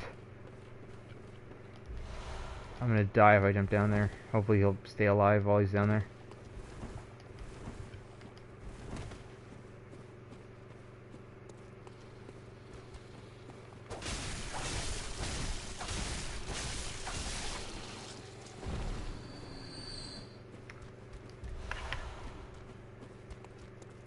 Yeah, so when Lawrence realized that the blood was not evolving humans, but turning them into these blood-hungry beasts every so often, he got Gehrman to create the Hunters, the specialized unit that worked in secret, mind you, to kill kill beasts under the guise of night. And it fucking disappeared, damn it. That way, he could keep the beast population at bay without the actual population knowing what the hell was going on, so that they wouldn't think the church was evil for turning people into beasts. So basically, Lawrence is trying to make sure that he would still have people following him because of the blood healing. Eventually, the beast population got so out of control that Gehrman and his original group of hunters, what was that leg? Were phased out because it was way too much for them to handle. So Lawrence very cleverly blamed the actual hunters themselves. Because here's the thing: Lawrence, although technically created the first hunters with the help of Gehrman, they were secret. Nobody knew about them. They weren't supposed to know about them. So basically, because of that, Lawrence, when Lawrence realized he wasn't able to keep the beast thing at bay, he just, instead of owning up to his own failings and telling the people that it was the blood that he was using on them that was turning the people into beasts, he said it was the fault of the hunters. So Gehrman's original group of hunters was turned against, and then.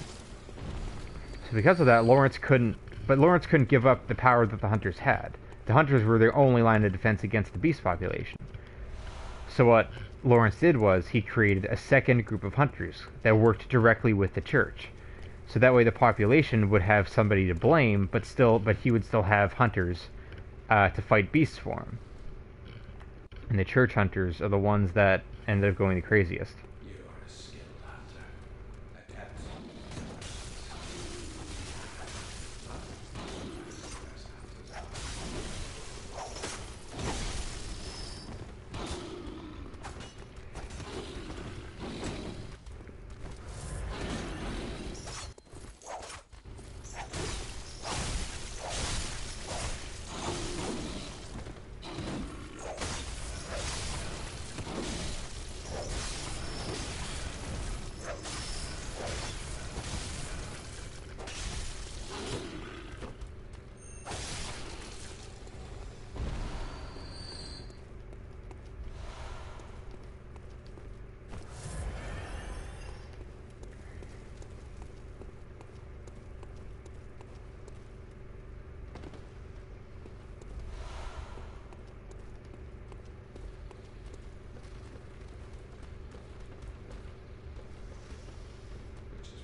Oh god. Come on.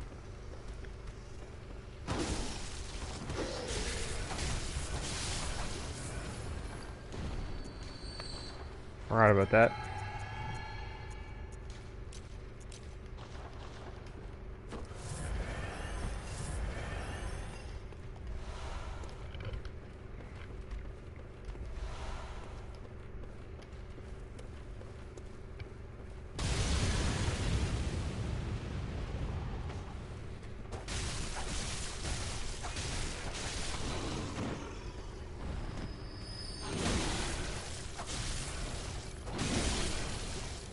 What?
Okay, you guys are doing way too much damage for my liking.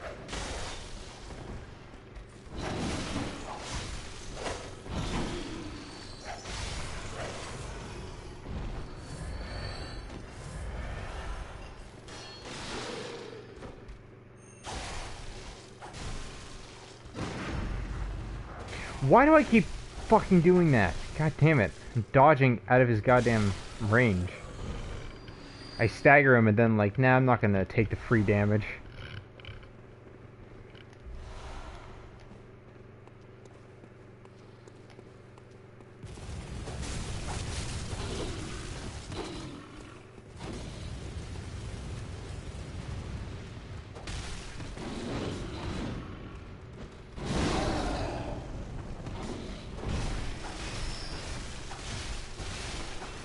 I want to get to at least a shortcut.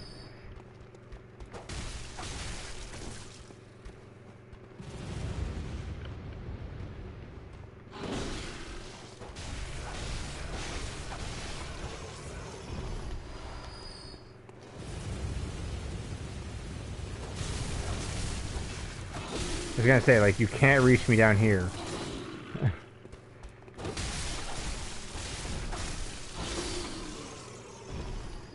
Get corner stalled, dickhead.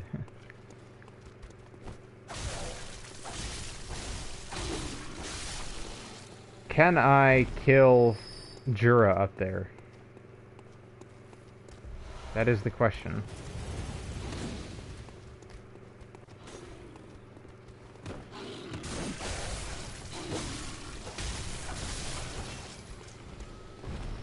I only have 10 fucking vials, are you kidding me?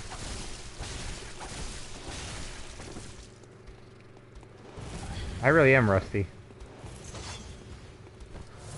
Jura, you're literally directly above me. Your fucking gun can't reach me from down here. Maybe it can, I don't know. I'm gonna go try to kill Jura. That is the real test. If you have the Hunter's Axe, the strength weapon at the beginning, you can kill him really easily. But because I don't have any good long-range weapons that have good poke attacks, I don't know if I'm gonna be able to kill him.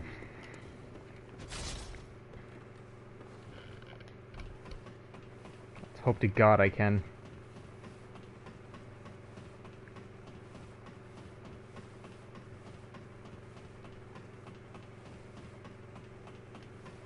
If not, I'm fucking running. I don't care.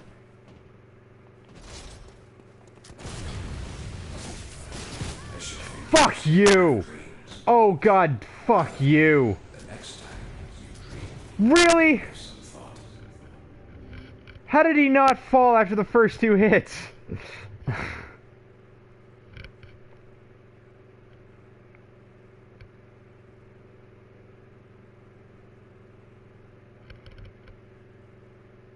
I can't fucking believe that didn't work. Oh, how many souls are up there?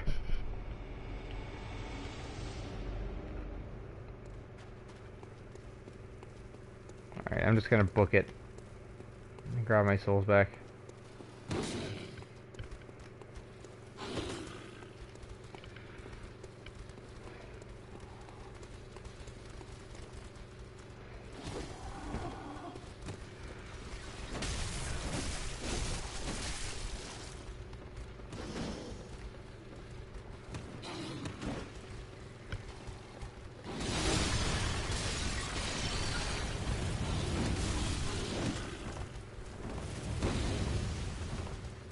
So one problem I have is that Jura, because of Jura's, what the, really?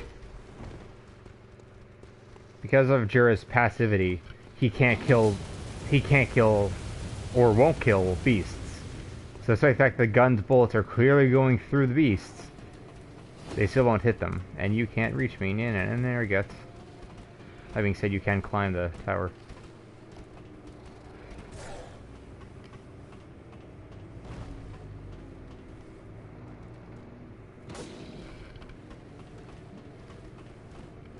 Run home.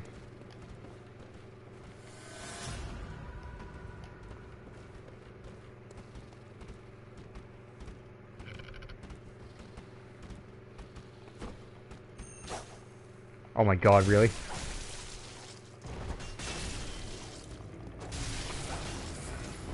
Not according to plan, but okay.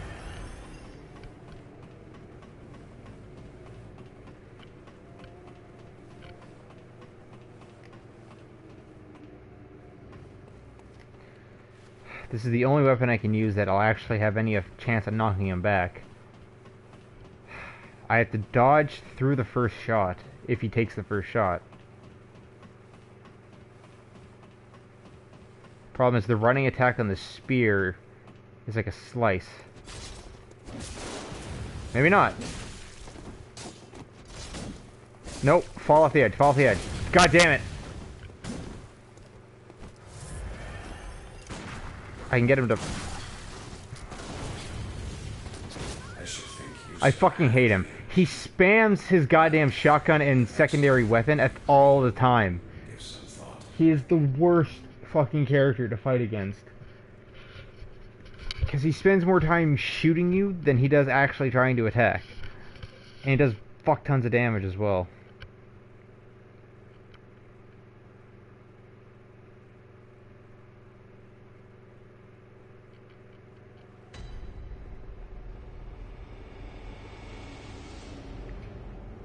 I'm not losing those souls. There are way too many souls for me to lose.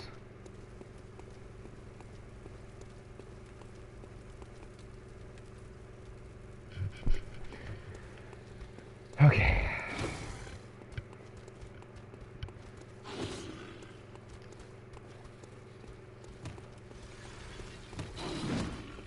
I didn't want to go this way, but I'm gonna have to.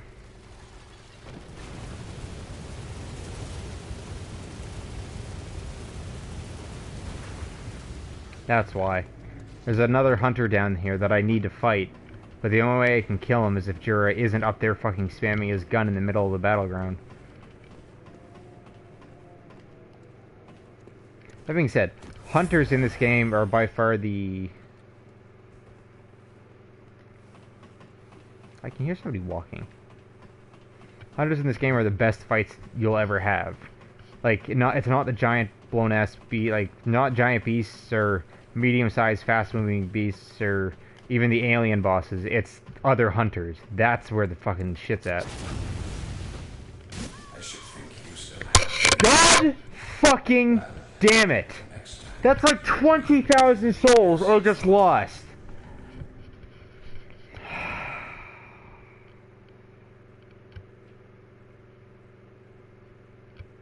You have got to be fucking kidding me.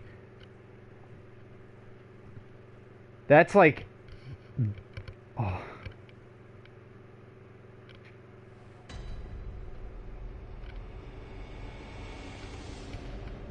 Oh, the tilt. Oh, the tilt. Well, fucking no point in trying to go after him now. Whatever. There's a couple. I'm just gonna speedrun through this level.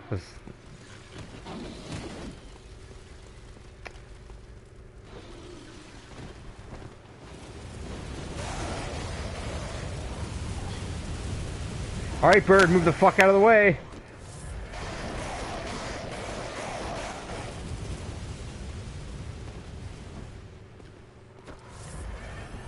There's a couple things I want to grab.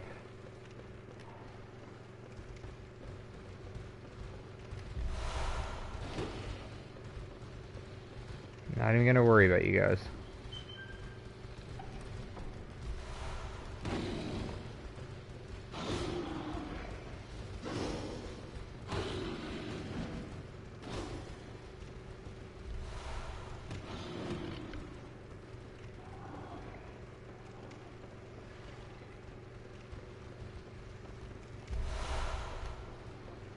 That's what I want.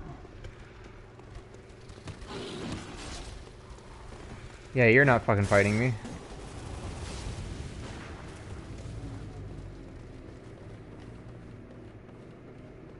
Oh shit, wrong way.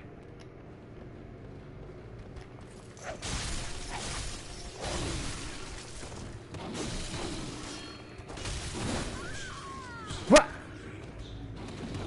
What hit me?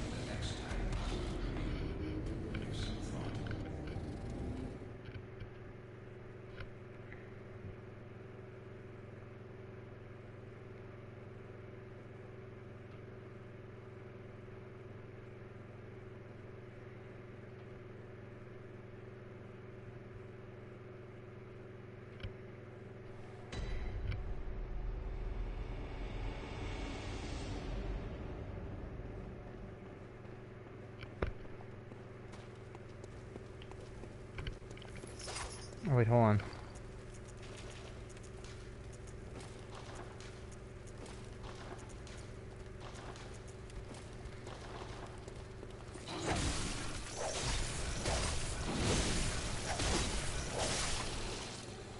That's a funny thing that happens in this game is that you can be knocked out of your weapon transformation attacks. You still get the attack off, but but the weapon doesn't switch.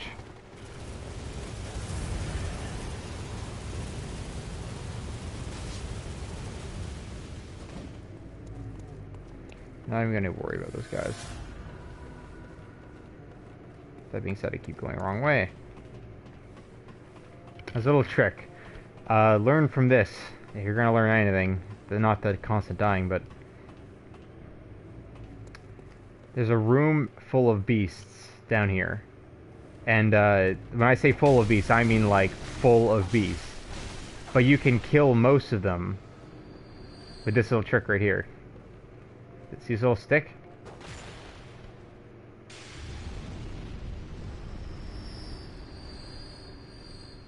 Yeah. Lights the entire room on fire. Burns whatever's standing under it.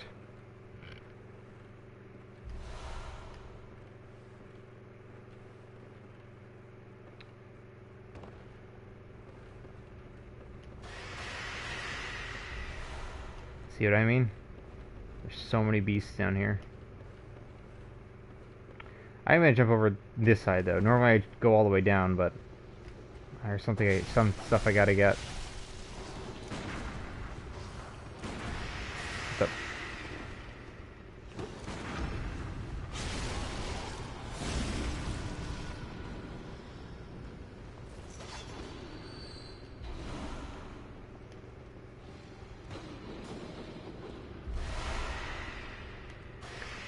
So the reason you hear them screaming and attacking stuff is because half the enemies down there are blind.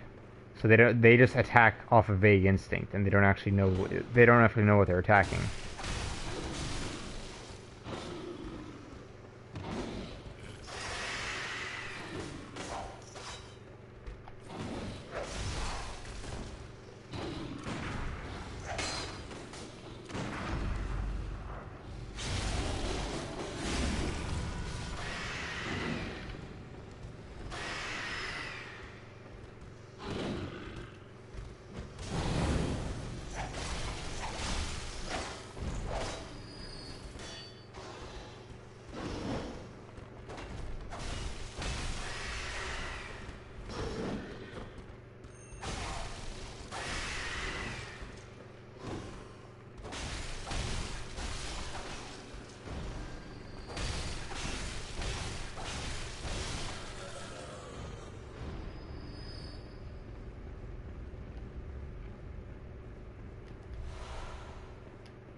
Blood for the blood god.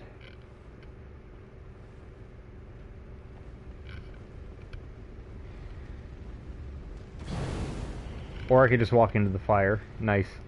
Nice potato.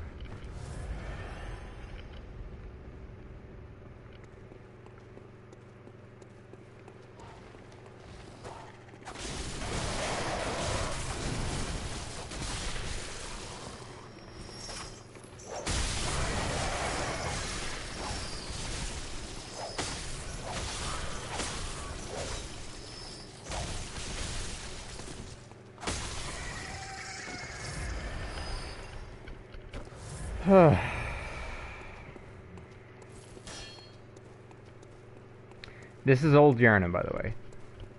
Old Yarnum was the original birthplace of blood healing, but after the beast infestation got so fucking out of control, they literally had to burn the whole place and seal it away from the main city to hide their shame.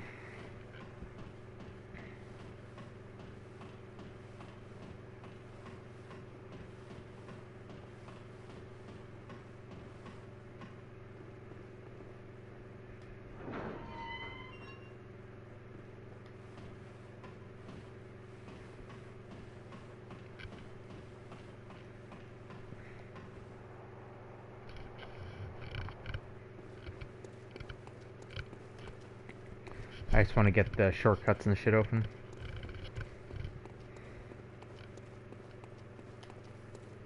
Where are you?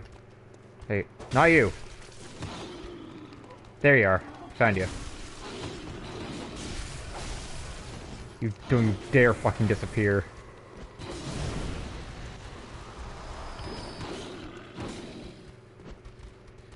God damn it, it went over him!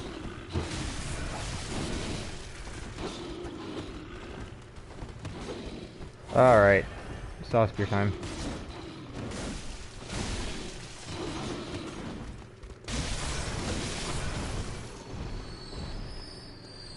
Triple kill. Did you notice me? Yes, you did. Holy shit. Okay, good. Come on, fucking fight me.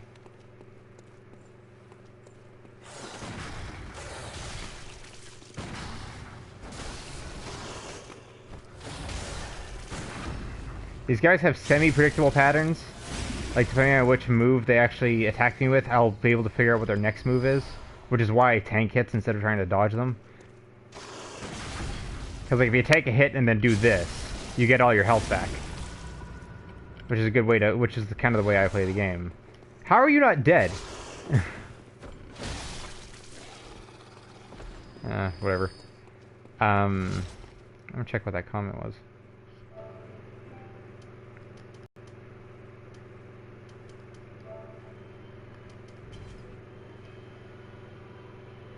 Hello, Frog. Nice to meet you.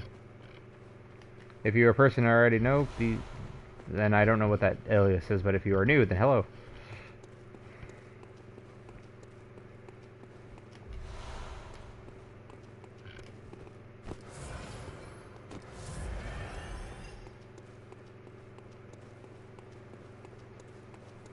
This is one of the more underrated maps, levels in the game, to be honest. Like, Old Yarnum was just nicely designed because there's a lot of hidden spaces. The enemies are kind of bland, but it kind of makes sense lore-wise. But I don't mind it. I like the spires and the shortcuts and the fact that, as annoying as Jura is, it's a nice mechanic to dodge a fucking Gatling gun halfway through the level until you can either kill him or make friends with him.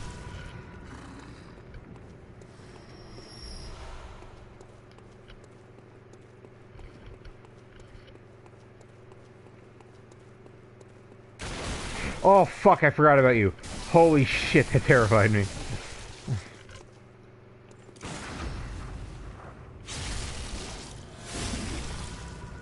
That legitimately scared me. I like jumped out of my seat. Oh my god.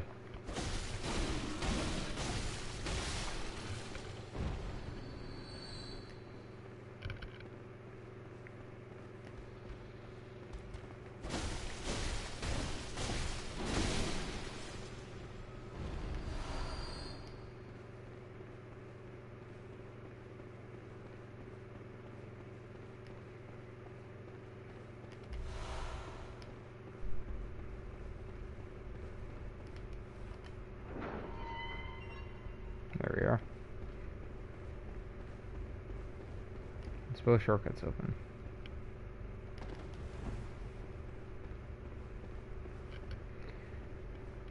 I have enough. I'm probably just gonna go fight the boss, to be honest.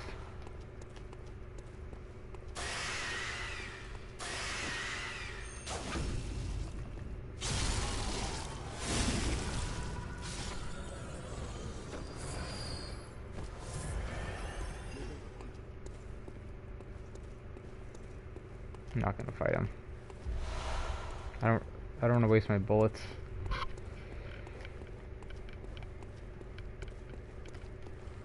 I will waste that though. As long as I have my blood cocktails, I should be fine.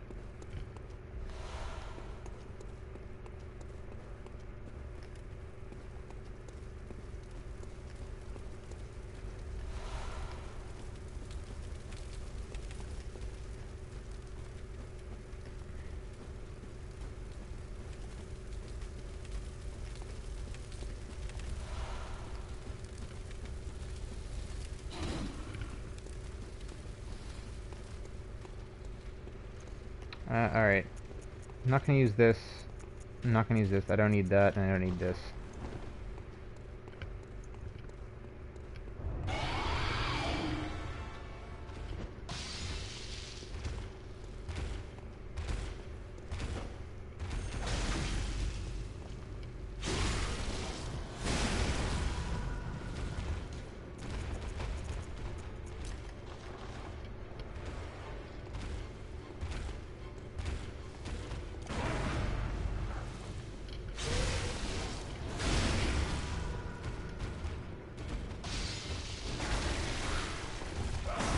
Am I an idiot?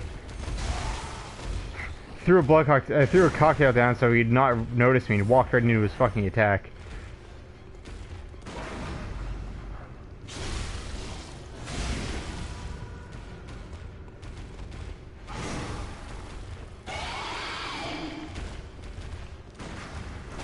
Oh, god damn it.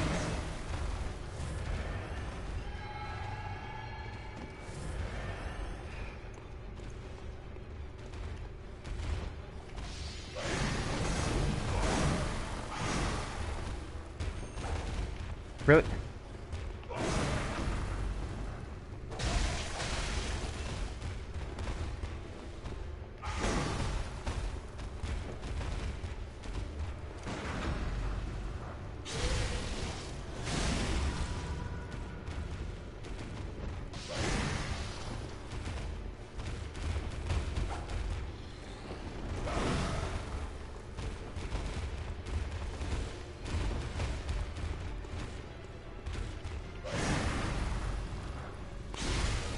Blood cocktails aren't working anymore.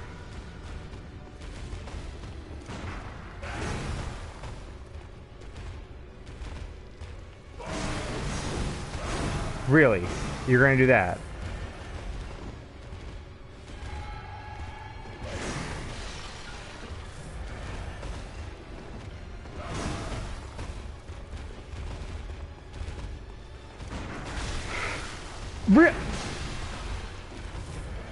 Fuck me. No matter how many times I fight this guy, I can never get used to him. Fuck it. Bring out the fire paper.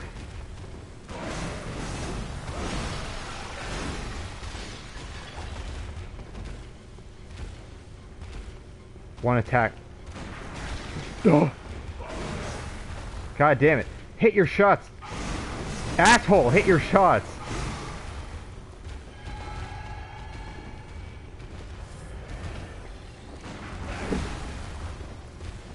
I hate that move. Basically an insta-kill. Especially considering I've only leveled up my health once. What the fuck? How does that not vary? Yeah, fuck you. Okay. I get it. God damn it. No matter how many times I've beaten this game, this guy still gives me trouble. Like, I'll have moments where I can parry every single one of his shots and then beat him flawlessly, And other times where I waste 20,000 resources just trying to get him to half.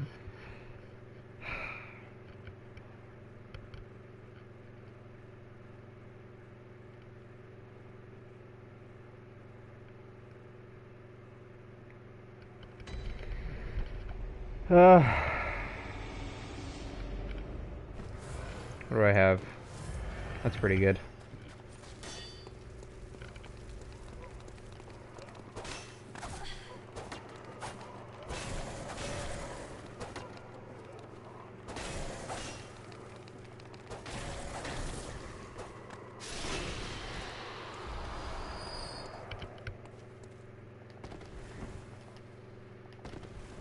Whee! See, that's a shortcut that, if I hadn't have watched playthroughs of this game, I would have never found on my own.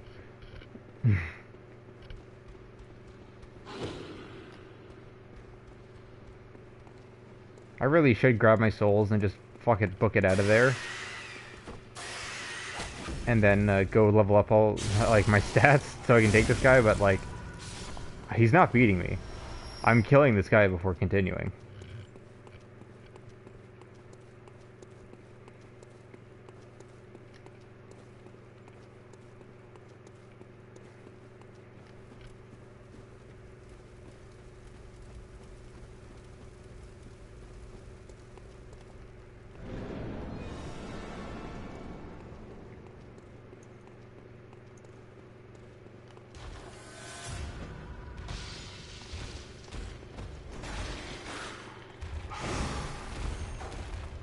Of course that misses.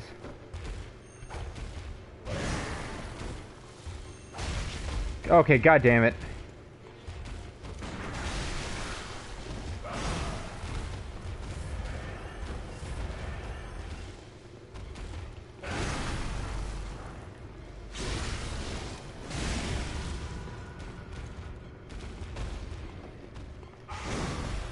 I'm just gonna waste my blood.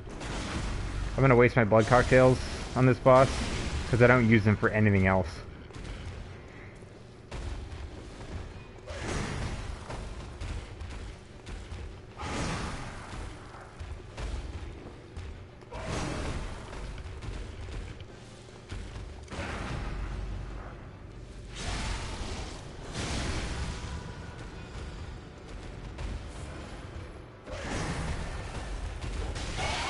For anybody wondering, what I did there was give myself 5 extra bullets that cost him some health. So that I don't, because I'm going to be parrying him a lot. Really?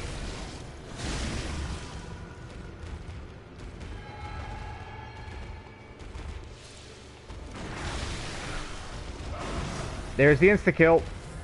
Fucking hell. Get the antidote. It's like 3 blood vials just to stay alive through the fucking slow poisoning.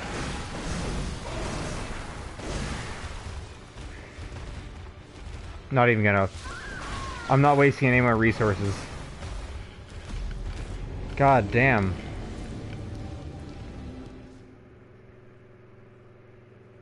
Fun game. Favorite game ever. But like, god damn. The only other boss, possibly more annoying than this guy, is the bloodletting beast. Not the bloodletting beast. Is that the bloodletting beast? Yeah, the bloodletting beast.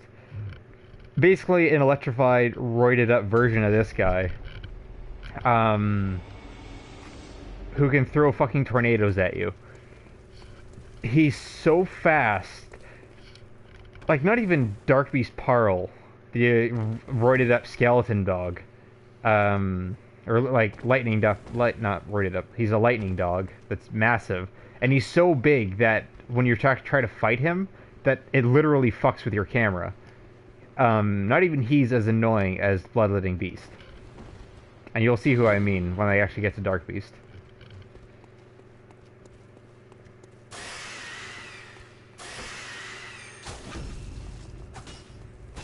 What? It literally, my model just passed through him.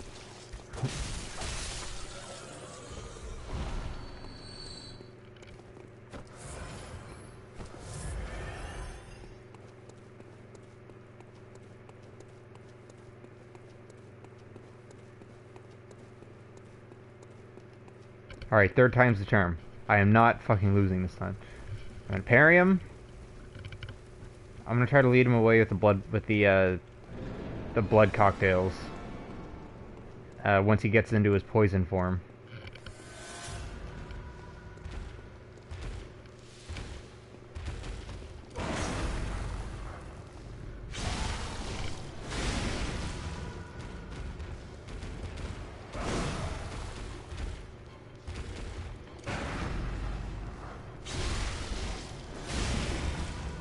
By the way, that thing flapping around, that's his skin, by the way.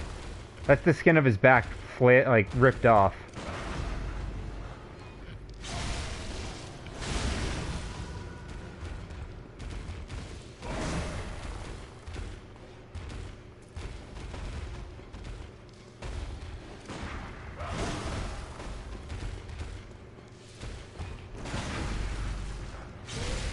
I'm surprised you haven't gotten poison yet.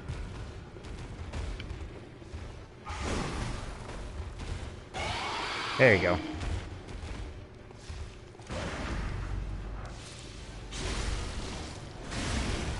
Apparently in one of the original builds of this boss, it was a mechanic that once he started to go into his poison form, just being around him caused you to get poison buildup. It was just like a passive. Oh shit! Oh right, I forgot about that move.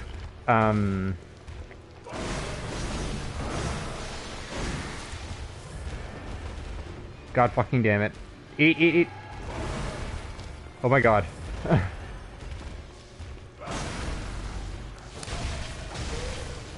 I'll check the comments later, guys. Just give me a second.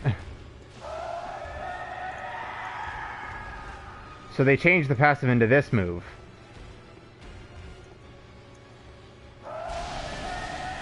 So now if you stand in that area, you automatically get poison buildup.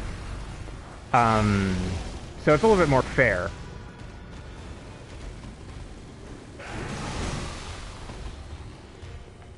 But I can't imagine fighting this guy where just being around him... Oh my god! Fucking hell, what the hell was that?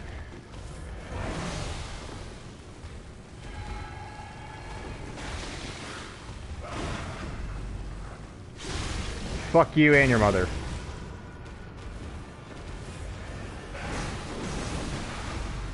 Alright, you're dead. Good.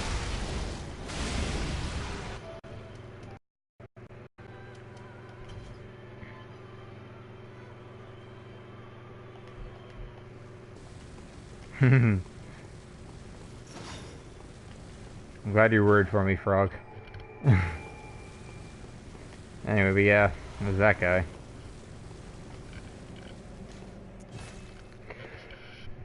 Alright, that's Old Yarnum. Not necessarily my favorite level, but it's definitely up there.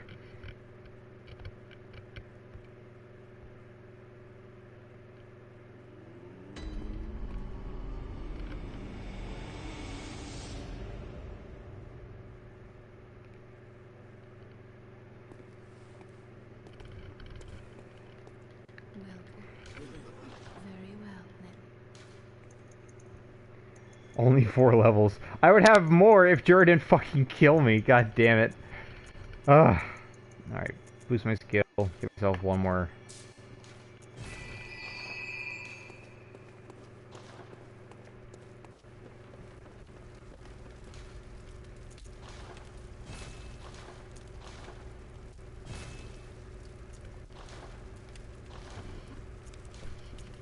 Oh, is this... Hold on. Is this skill based?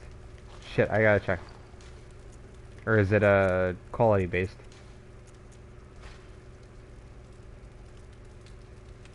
It is higher in skill, but it looks like more quality. I'll fucking yeah, I'll level this up. Cause like I'm doing a blood tinge build anyway. Why not?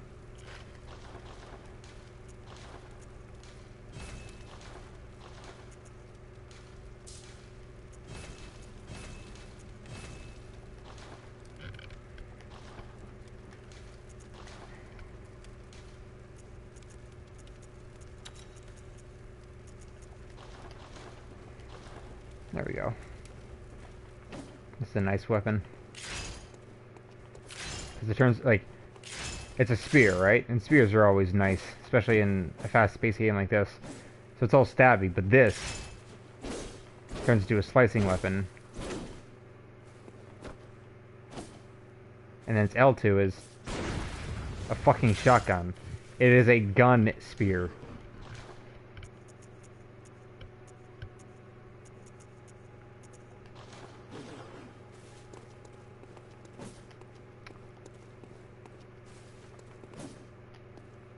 That could possibly kill Jura, but I don't want to try.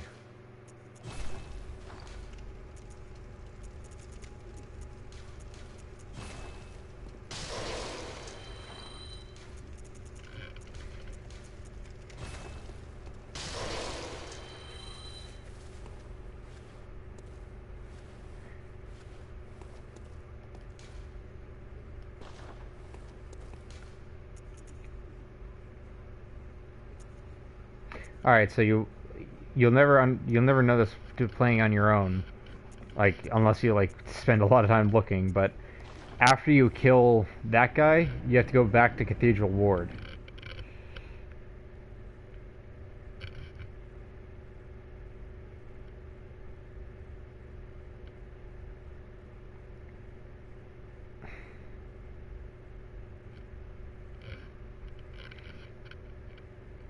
There'll be a door that wasn't open there'll be a door there that wasn't open before.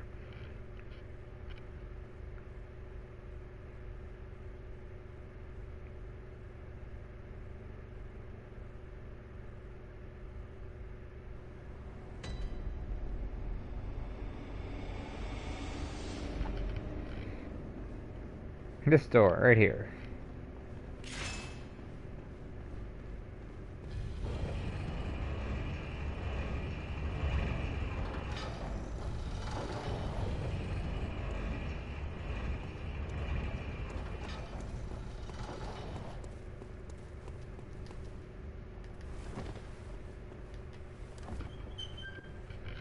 Nice little chest.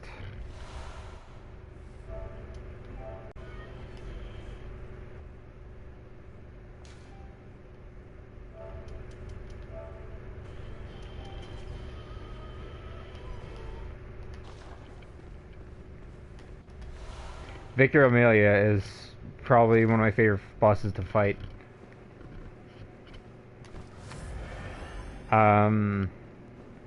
Thing is that I play the game a little differently. I like to go and kill the witches before I kill Amelia, because I like to have it daytime while running through there, so that those goddamn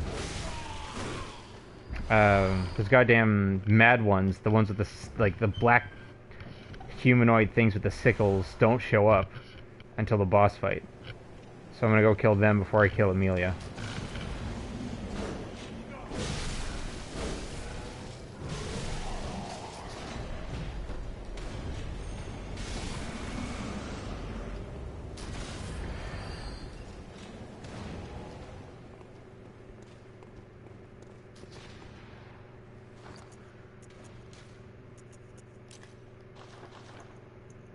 I don't want to miss this guy. Don't run away! Fuck, damn it.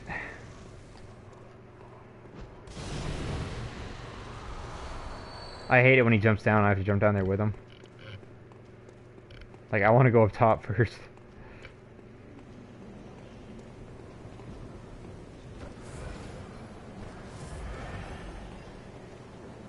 Come on up. Come on. Come on.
Really?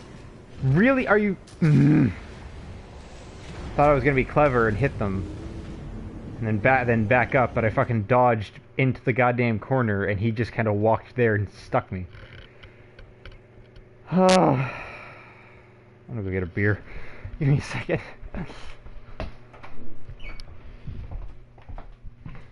I can play this game. I'm drinking, I don't care.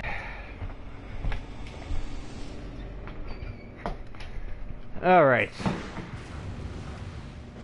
I just wasted 2. Oh, nice. Oh shit, I ran out of blood vials. Oh, that sucks. Alright.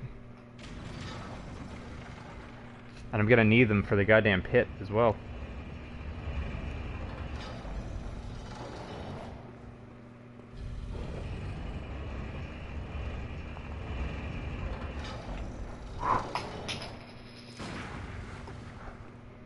Alright, dickhead. There you go.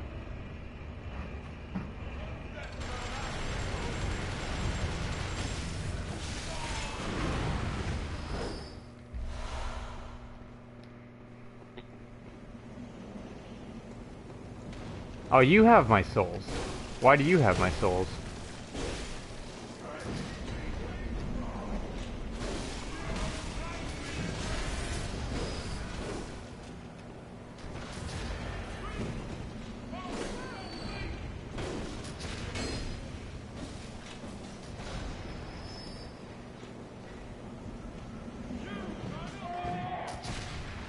Damn it.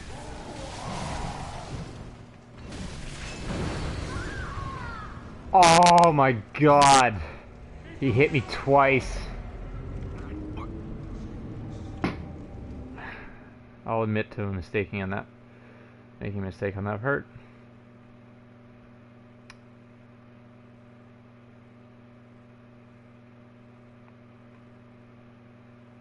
This is the problem, right? Is that like you play this game enough and you get cocky and you're like, oh, I can play this game no problem, and it's like nothing phases me. I know where all the enemies are. I know where all the items are. And then shit like that happens, and it's just like that would have been completely avoidable had I been playing like a normal like a person just playing this game for at the same time. But nope, it's like because I think I'm fucking invincible because I've beaten this game 7 times.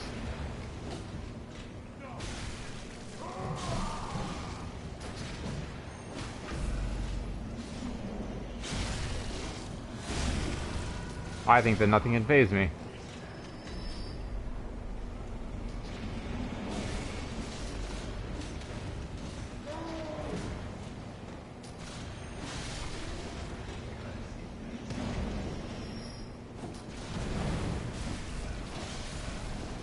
Also, it doesn't help that these guys' goddamn fire attacks do 100 damage, 100% of my health.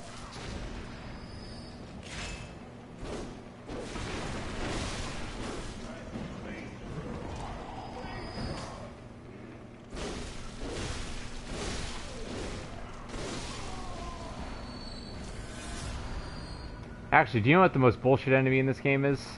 Next, like, not as bullshit as the dogs, but the second most bullshit enemy in this game is the friggin' brain suckers that just launch fucking attacks at you, those trap magic at you, freeze you in place, and then just walk up to you, and then suck your brain out for like 90% of your health, and then take insight along with it.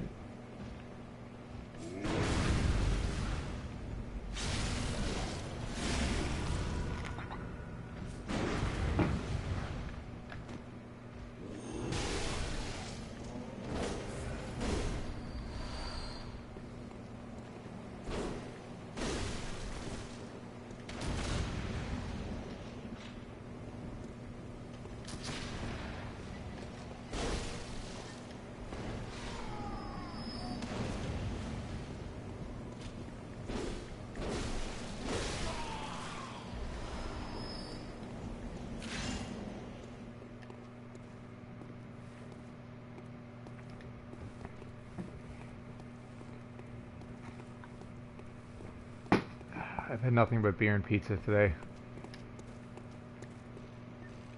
Not the best.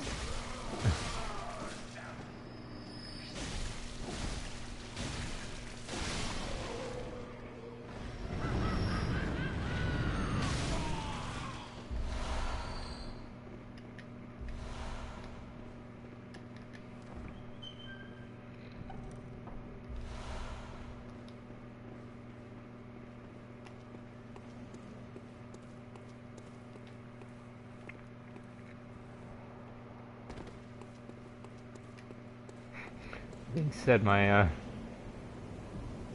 friend was over here to pass out on my couch last night. Thought it was a good idea to have breakfast beer. Like Eggos that were in my freezer for a long time, and warned him about, like, listen, I think there are Eggos in my fridge, but I wouldn't recommend eating them. He eats them anyway, and then says that his throat hurts in the morning, and I'm like, well, probably because you ate a bunch of shit.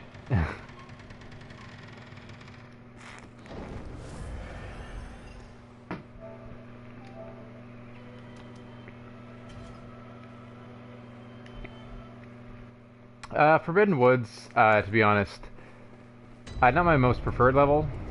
It's definitely more cryptic, and I spent the most time on it, especially trying to search for stuff, but its layout is a lot more frenetic than...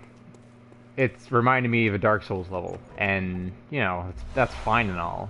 I'm not saying this game must be completely original in every single aspect of its creation, but at the same time, it's like... This is pretty much just one of your typical forest levels, and, you know, I thought they could be a little bit more original with the layout. Kind of like, actually no, that's a lie. The first half of the Forbidden Woods, before you enter the windmill, is the generic one. It's the second half that actually has some pretty, because like it's like multi-layered. There's multiple pathways. The second half of it, one where you enter the snake ball realm, where there's just a bunch of snake balls and the guys with fucking snakes coming out of their heads, that I actually like. It's just the first half that's just kind of unintuitive, in my opinion.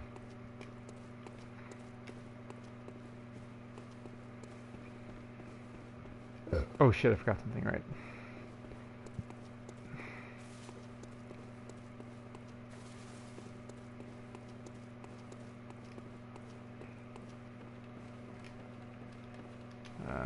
Did I grab everything? Umbilical cord, throwing knife.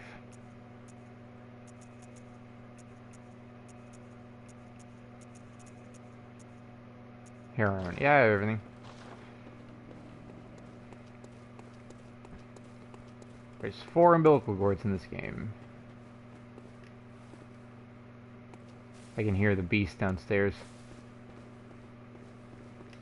Question is, do I want to fight this guy for real, or do I want to cheese him like I do everything else?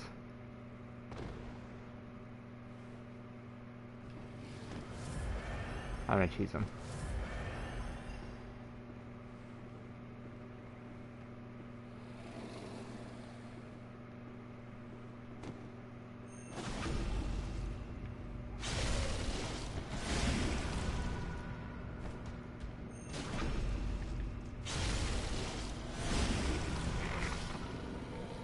Sorry, man. When you leave your back there, I did that on my first playthrough as well. Like, normally they have him stand up and then he fights you and then he throws fire and shit, but like, I walked up to him and then backstabbed him the first time I ever saw him. I think I've only ever fought him for real once. And that was on like New Game Plus after I'd already like completed the game a couple of times.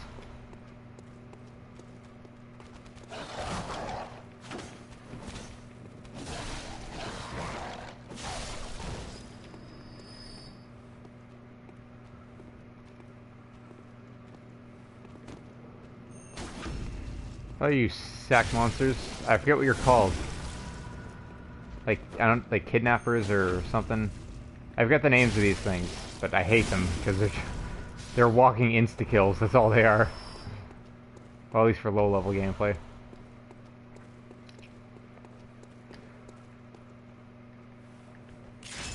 I'll fight you guys.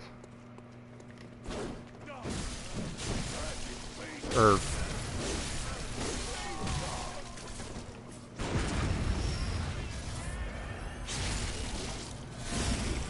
Get shit on, holy shit. I fucking parried him with a rifle spear shot, healed, and then fucking visceraled him. It's you. Don't stand up. Stabby, stabby, stab. Do you know how long it took me to figure out that these things were weak to stab attacks and not fucking anything else? It was way too long. It took me to realize that those things die instantly to basically anything that stabs them.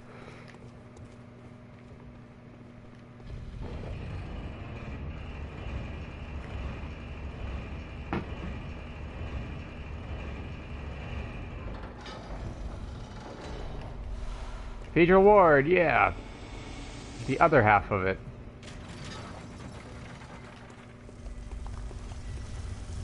What's up, dudes? I'd probably kill you. I'm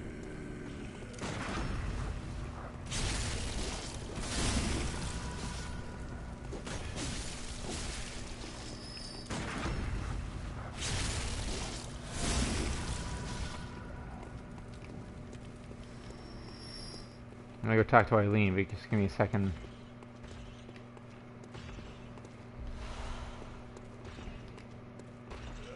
Oh shit. What the hell?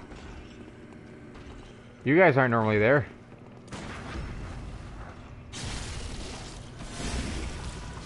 Whatever. I'll open this area up before I talk to Eileen.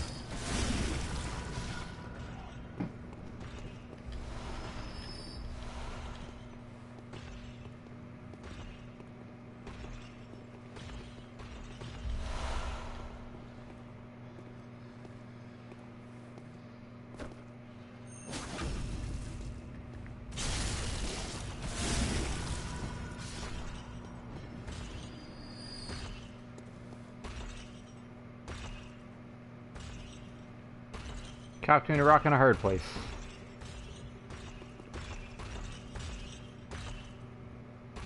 Do you know where I am?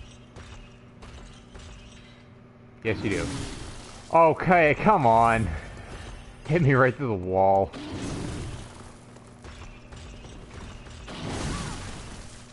Ow.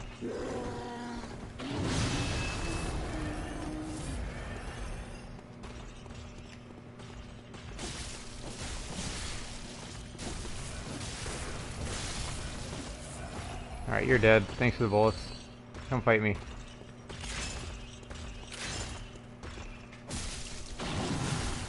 Ow.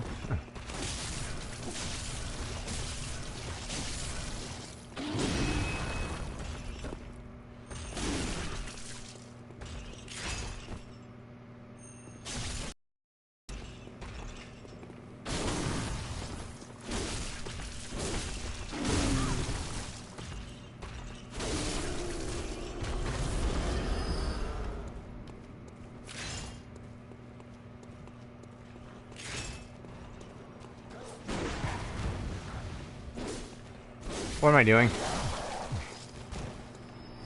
That was stupid. I walked like 1 inch forward and then attacked.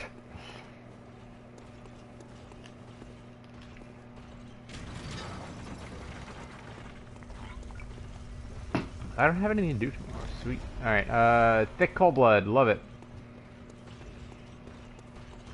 I know there's bullets back there, but I'm gonna leave them for now.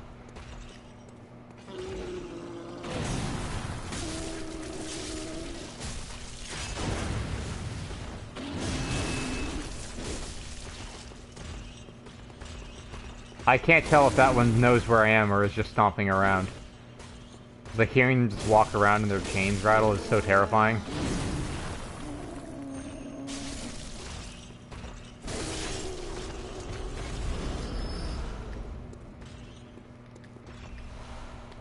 Oh shit, right. I forgot these things drop blue elixirs.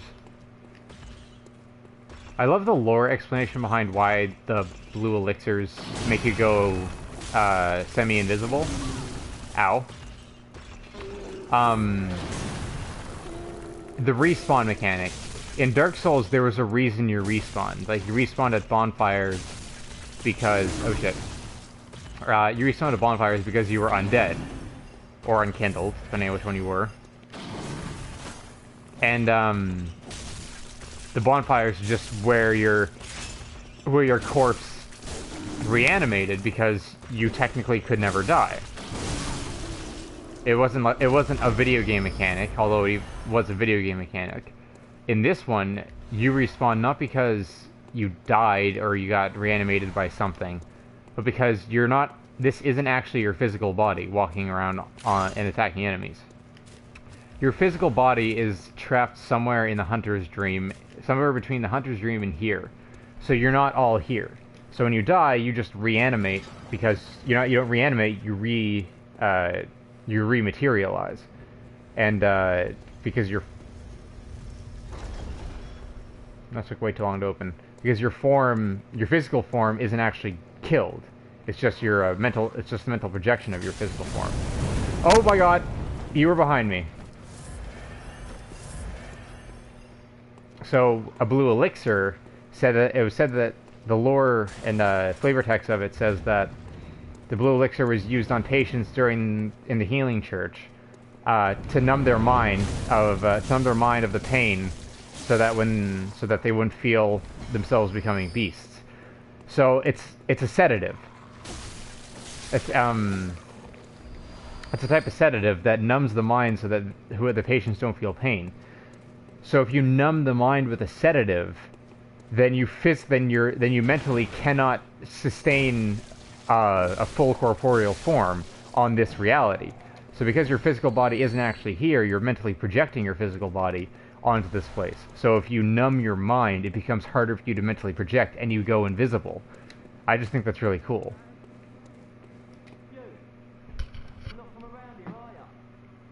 Or an outsider who's come to join the hunt? What a pathetic idea. You what? What, you think I'm a beast? Well, maybe I think you're a beast. And step away from my castle. I kind of like that guy, to be honest.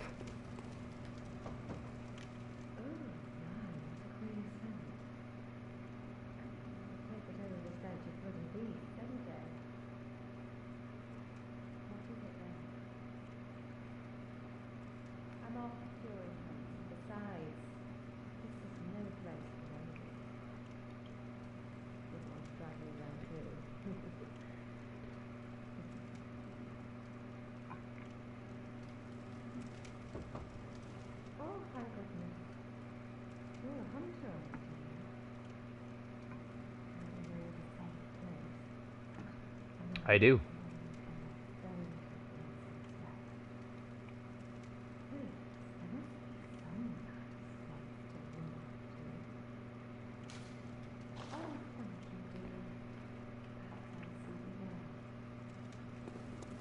Then you talk to him again?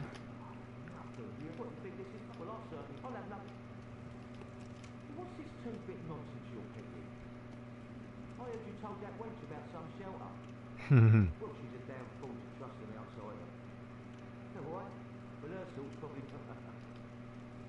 Alright. Next time I talk to him, he's gonna ask where I can send him, right? But he doesn't trust me. He doesn't trust hunters or outsiders. So whatever you tell him, he won't believe. So there's a second place I need to unlock that I forgot to go back. So basically what happens is if you tell him to go one place, he won't believe you and he'll go to the other safe place, or supposedly safe place. So you have to tell him the opposite of what you where you want him to go. Yusefka's clinic, that old lady that I spoke to at the very beginning of the game, that was in that area that I spawned out of. If you go back and talk to her, she said that originally her dialogue was, I can't let you in because I have sick patients in here. I appreciate the work you do, but you can't come back here. But next time you go talk to her after this point, she'll be like, oh, what a nice scent. Who are you? And then she'll ask you to send people there, completely contradicting what she said earlier. Oh shit, right, you're there. So you can send people to her clinic, but the problem is that anybody you send there, once you actually get into Yusefka's clinic, because you can make it in there, once you get into Yusefka's clinic, they don't make it. It ain't no safe place in there.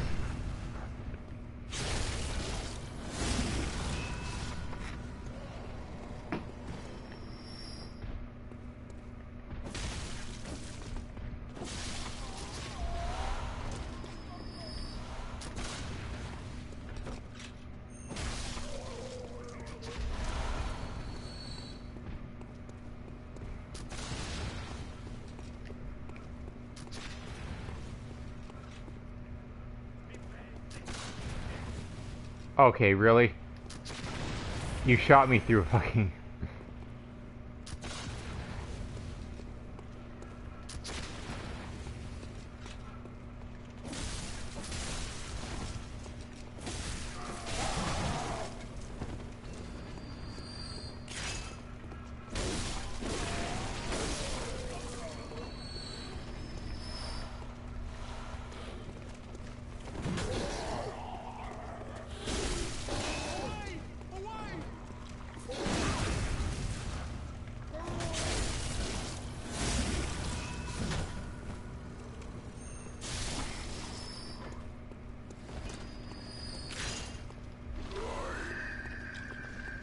You ain't getting me, brain sucker.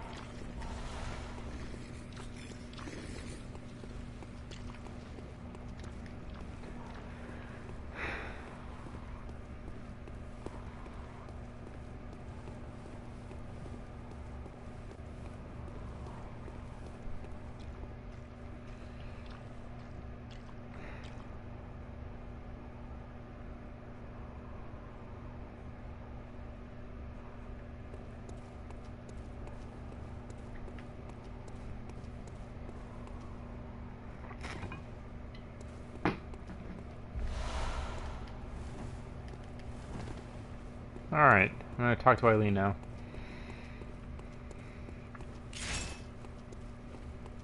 Oh, I should probably grab this stuff, shouldn't I?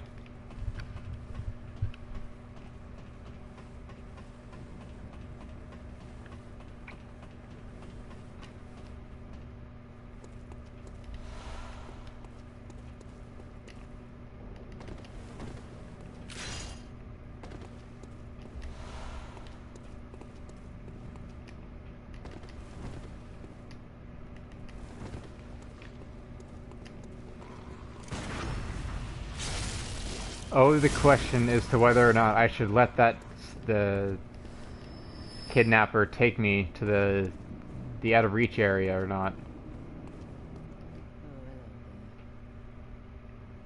there. Perfect timing.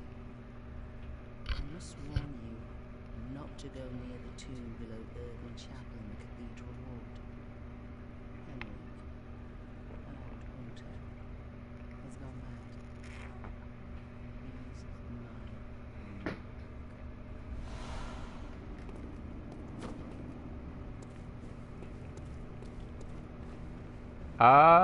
Did lady show up yet? No, she did not. Alright, fuck. Alright, I'll go back. I'll go level up a bit. Probably gonna go back and, talk to Yusefka so I can get the crotchety old man to follow me into, to go to Yusefka's, no, to go to fucking, what's it called? Chapel. Very well.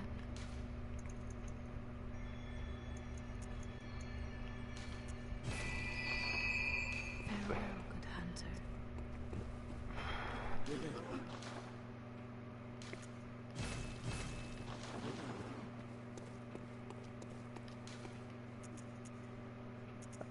First my secret room.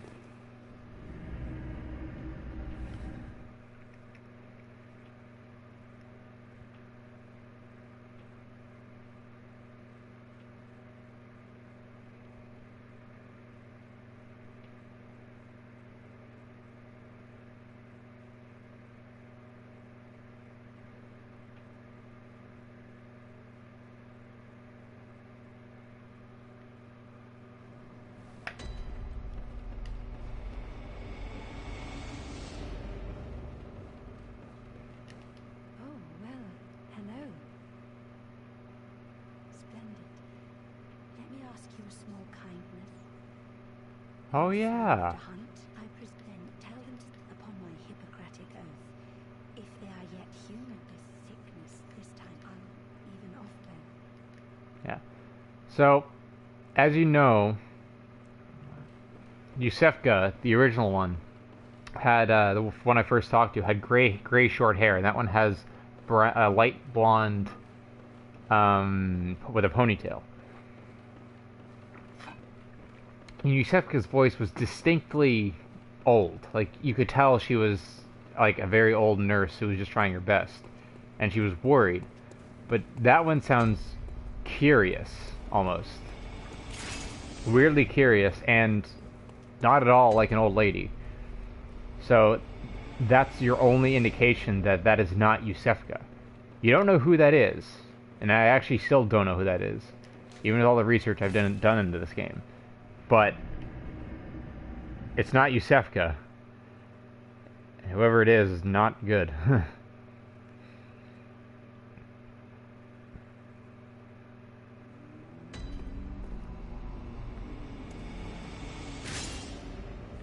Alright. So that's done. Where am I going? Cathedral Ward. I'm gonna go talk to the old guy. Get him to come to chapel.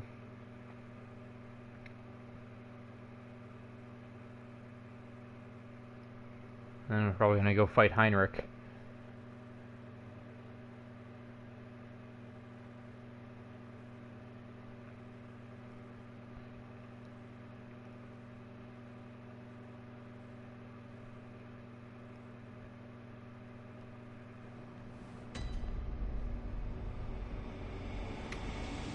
Hello! Oh, hello, dear.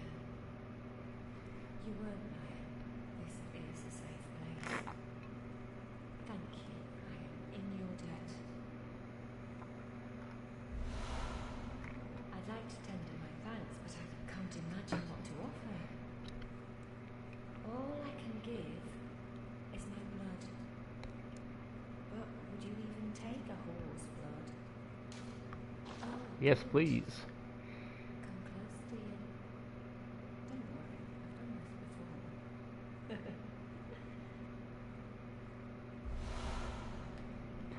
Don't worry, it's not a weird sex act thing that she does that she's done it before. She was originally, despite the fact being a prostitute and such, she was originally a blood saint, which are basically very holy and very pure nuns of the church, who have their blood used for very, very, very specific treatments, because their blood is cleaner, pure, and better refined to healing stuff than the blood of the old ones. Oh, kind hunter. Thank you.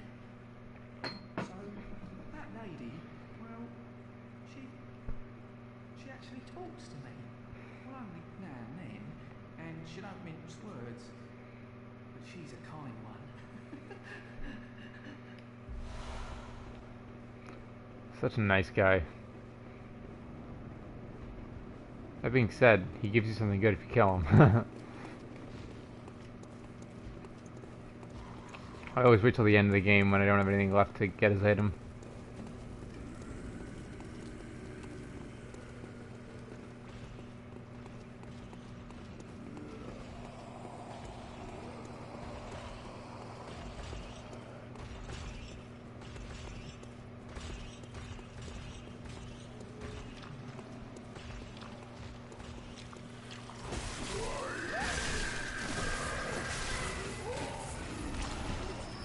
Oh, damn it, I thought you would drop the bone marrow. Not the bone marrow, the... Really not die?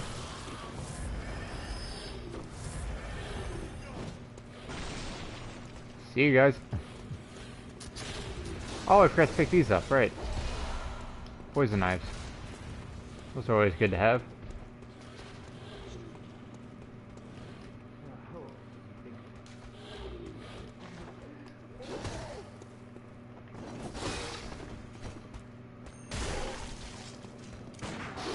I missed.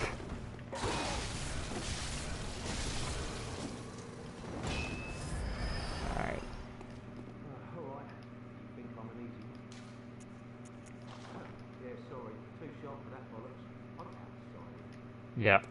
So, he doesn't believe me, and he'll now go to Odin Chapel instead of Yusefka's clinic, because when you talk to him there, he'll be like, yeah, I found your real safe place. You thought you could lie to me and get through my tricks. He hates you, and he tries to be crafty with everything he says. But it's funny because when you talk to him, he has occasional voice lines about the other survivors in Odin Chapel that you send there, and he'll say stuff about them that's like, he's like, oh yeah, you have to watch out for her, you have to watch out for him. He's a crafty one type of thing. And everything he says is opposite to the truth. Ow. Which I find really cool. So it's like, he'll talk about the whore, Ariana. And he'll talk about her in terms of like, well, is he here yet? No, he's not. And he'll talk about her in a way that's just like, you can't trust her, she's a whore, and I know whores when I see them. She can't be trusted, you know, she's obviously way too sick, and she's not sick, she's actually exactly the opposite of sick. She, when you finish Ariana's questline near the end game, you actually see she wasn't sick. She was different. But yeah, like, everything he says about the other people in the base are completely opposite to what they actually are. Hello, Heinrich. See if I can't get backstab you without you realizing I'm here.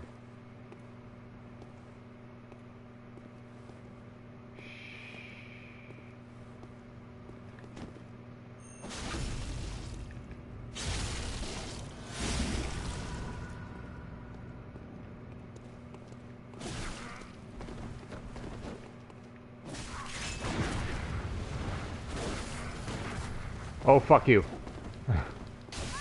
God damn it. Yeah, there she is. As long as I die first and not her. Last thing I need is to fuck up her quest line.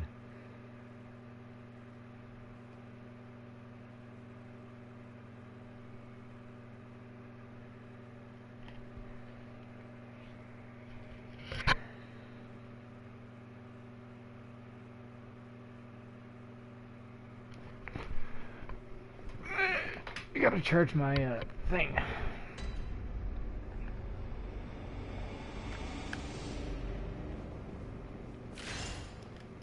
Oh, thank you. To that old bro, don't offer me, I'd rather see. Yeah.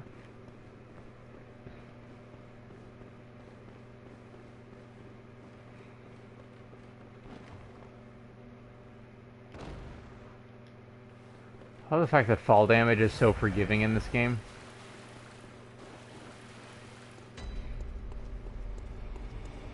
I guess it makes sense. You're a hunter. You're like designed to be... Oh shit, you're already fighting her.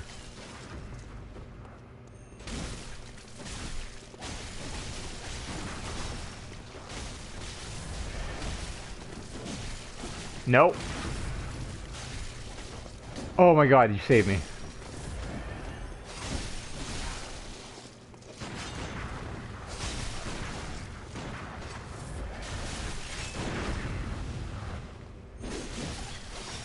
You are not killing her.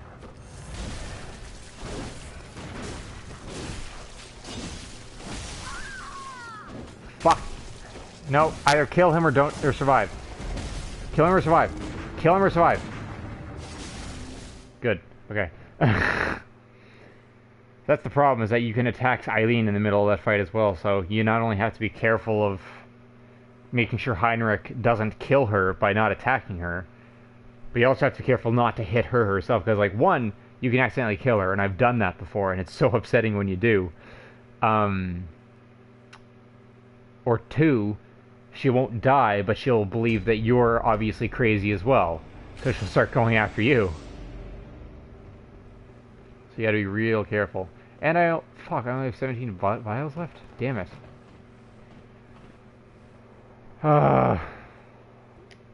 I don't normally run this low during playthroughs. I normally stock up pretty quickly.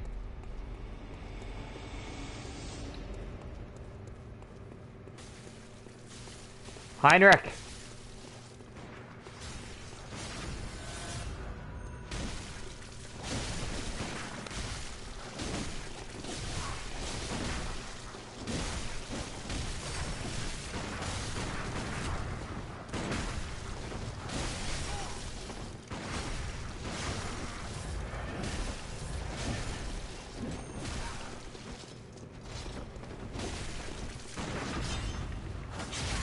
Thank you.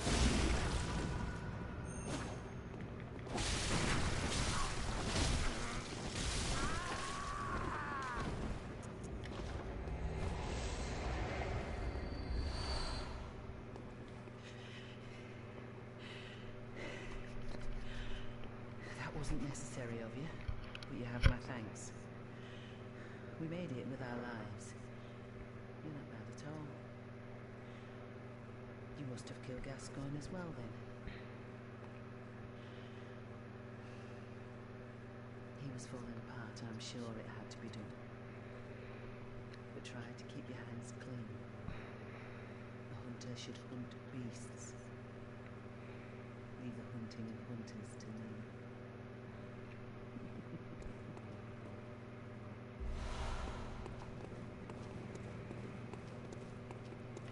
Alright, I think I'm gonna cut it here.